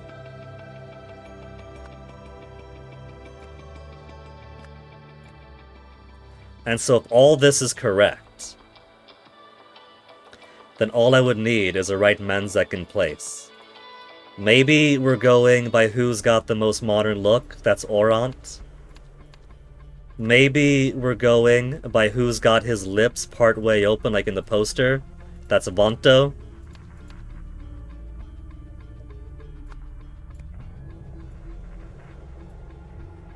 If these guys are all correct, if the minister is correct, if the king is correct, then whoever is wrong here would say 2 or fewer incorrect. Good night, Hordian. Thanks for spending time. The rest of Rise has fitting music but not very memorable. That's alright. If the music fits, I'm perfectly fine with that. It's amazing when a game has bangers.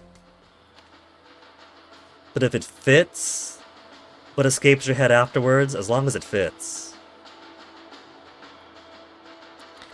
If the clue is that he is disguising himself in polka dots, and the formal wear of the king is polka dots, then he'd be Lutri.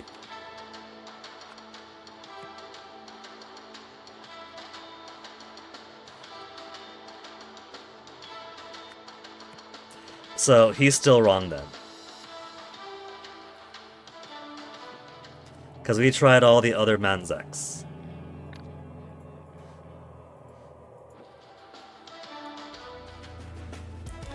And, the palace isn't named after him. T-Quarter isn't an option either. Would have been cool if it was.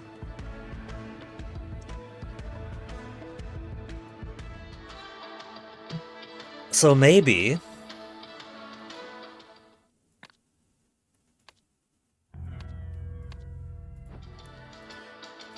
So maybe it wasn't that Prince Zarek killed his own pops as a way to ascend the throne. Dream on, sis, it's never gonna happen.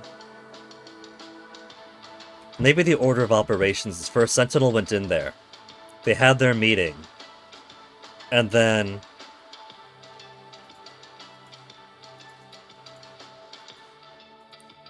Where was the... When His Majesty is finished with you, he will call Miss Shabak to let you out. Then she'll escort you out.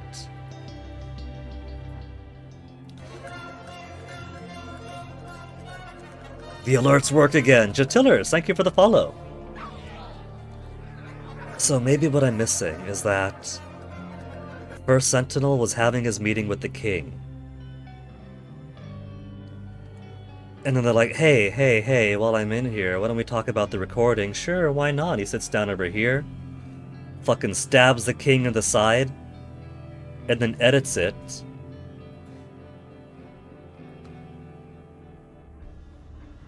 Could he have edited to say that... Because he's supposed to call to Miss Shabak. We are finished. Until I tell you I am ready, do not disturb me. They could fit that in. They could fit that in. And that'll count for... First Sentinel is ready to go, send nobody else in. So that could have totally been a, See, that's why I was thinking that it had to be the prince or, somebody out of order.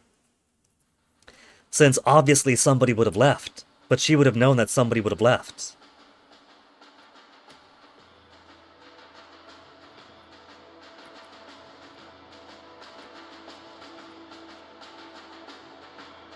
So how do... No.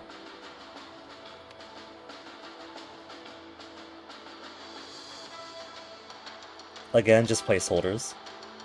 Edit the speech. played it for Becca Shabak, who then didn't lock him in to escape via an unlocked trapdoor with a chair that is thus glued or nailed to the trapdoor so it doesn't topple over and can get right back into place when it closes, edited the speech to let him out,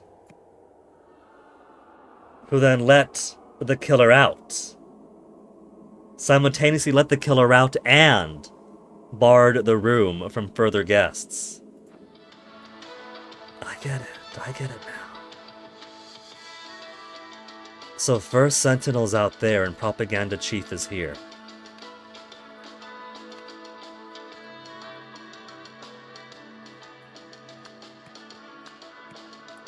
Because it's Propaganda Chief's turn then. 2 or fewer incorrect. So it becomes which Manzek it is, and because Lauren is there right now, I know it's not Lauren.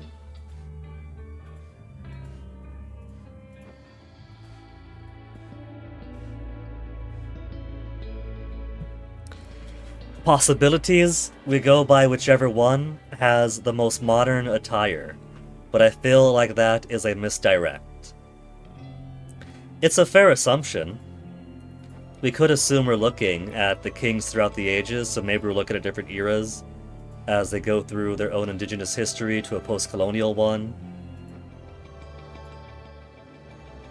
We've got the polka dots. We got the possibility that the formal attire for the king is polka dots. And there's polka dots there. We also have the luscious, kissable lips with his lips partway open. If you're looking at lips partway open, then Vanto keeps his lips partway open and also wears polka dots. Bigger polka dots. So for me, it's coming down to Vanto or Lutri. And I feel like... Man, I can't believe comparing lips is factoring into this. Comparing those big kissable poster lips. And they just had to cut it off below the nose so you can't see what he looks like.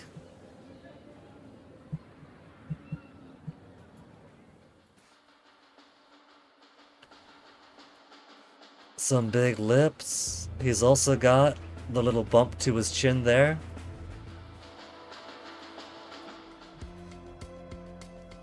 No bump to his chin as visible, but he's got the lips.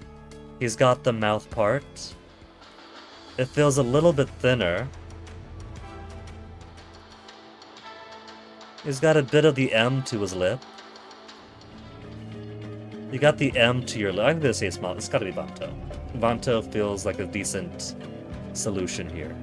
Vanto? Not Vanto. Lutri? Lutri Manzek. We're going by the polka dots as a formal royal attire.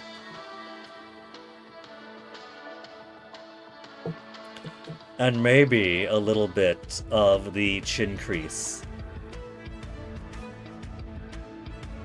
Hey again, Chillin' Chum. You got double a hair today.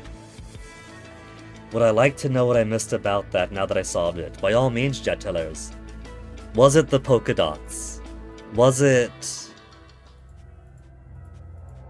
that his dress here is a little bit more casual?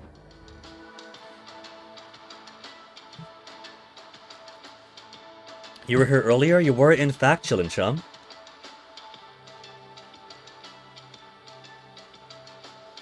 Scrolling all the way back up, all the way back up. There's Hordian, there's MP. It must have been before the raid, because the stream did disconnect 3.5 hours ago. So the dashboard only goes as far as 3.5 hours ago, sadly.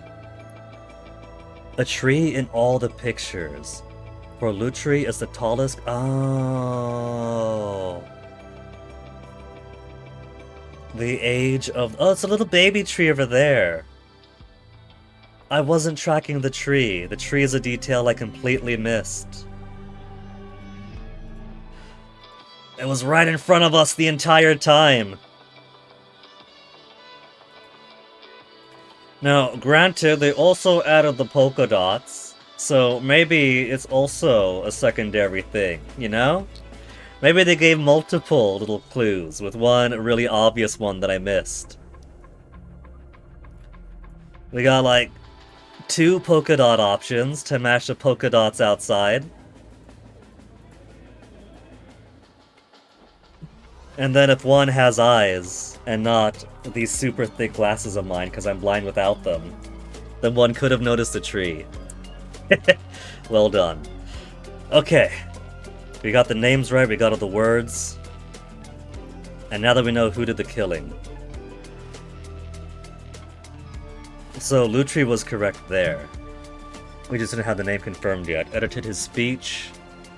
And the first sentinel then killed him with the dagger from the statuette. Moved the body. Excuse me. And then subsequently edited the speech. Played it for Becca Shabak, who let the killer out.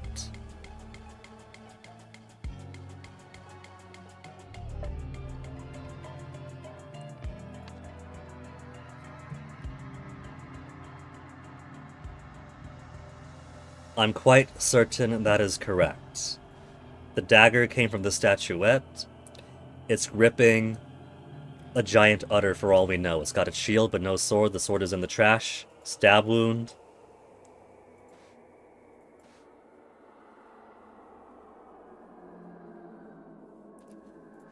Not editing. He was recording his speech. That's the final wrong that I have. As Lutri recorded his speech, the first sentinel killed him with a dagger. Royal blood solved.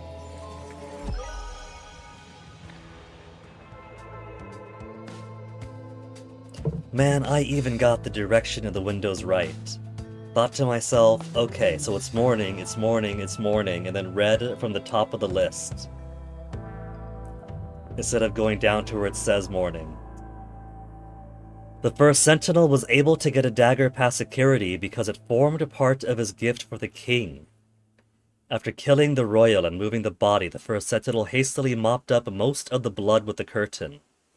He then edited the recording of the king, reading the speech segment he had written. So it said, "We are finished. Do not disturb me until I tell you I am ready." On hearing this over the speaker system, the usher escorted the killer out without suspecting anything.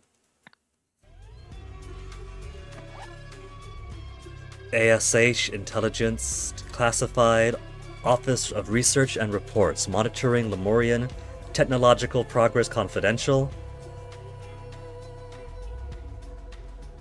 I still love the turkey as her symbol. Is that in reference to the apocryphal legend that Benjamin Franklin wanted the turkey to be the symbol for America instead of the eagle, because a turkey was a more accurate bird to the values of the nascent nation?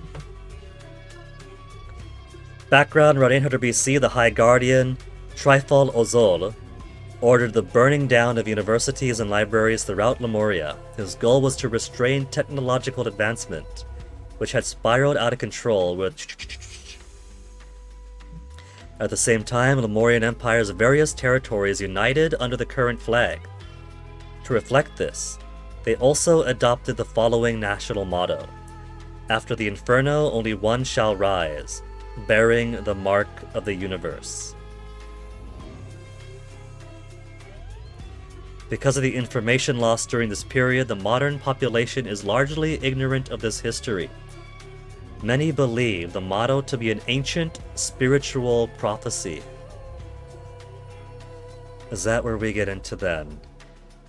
Tessa being tutored by her mentor, her guru, who teaches that the mark of the universe is a prophecy, and so uses just this snippet of the flag for a Harmony Foundation. Questions we are only going to answer when I get back to this, because it has been nearly 6 hours.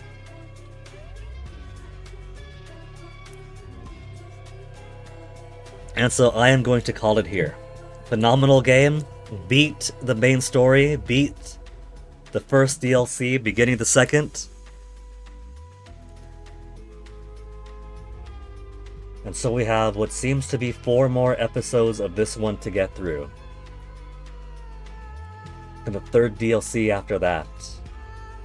Maybe the timing will be such that the 4th DLC comes out in time for me to roll right into it. We'll see. For now, I have got to get dinner going. I am going to raid Macaw because he is online playing some Super Bomberman and I want to watch him do that. So thank you all for hanging out.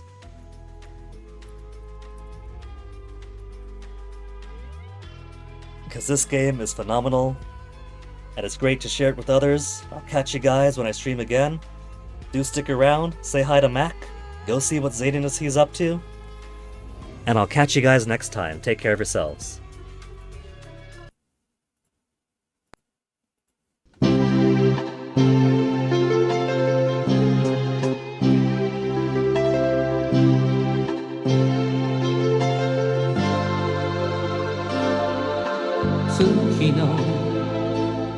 シャワーを優しく浴びるとさよならの痛みも消えてゆくよ。ああ思い切り今日生きたやつにはもっと大きな明日がきっと来るのさ。Tomorrow 走ろう新しく Tomorrow 輝こう強く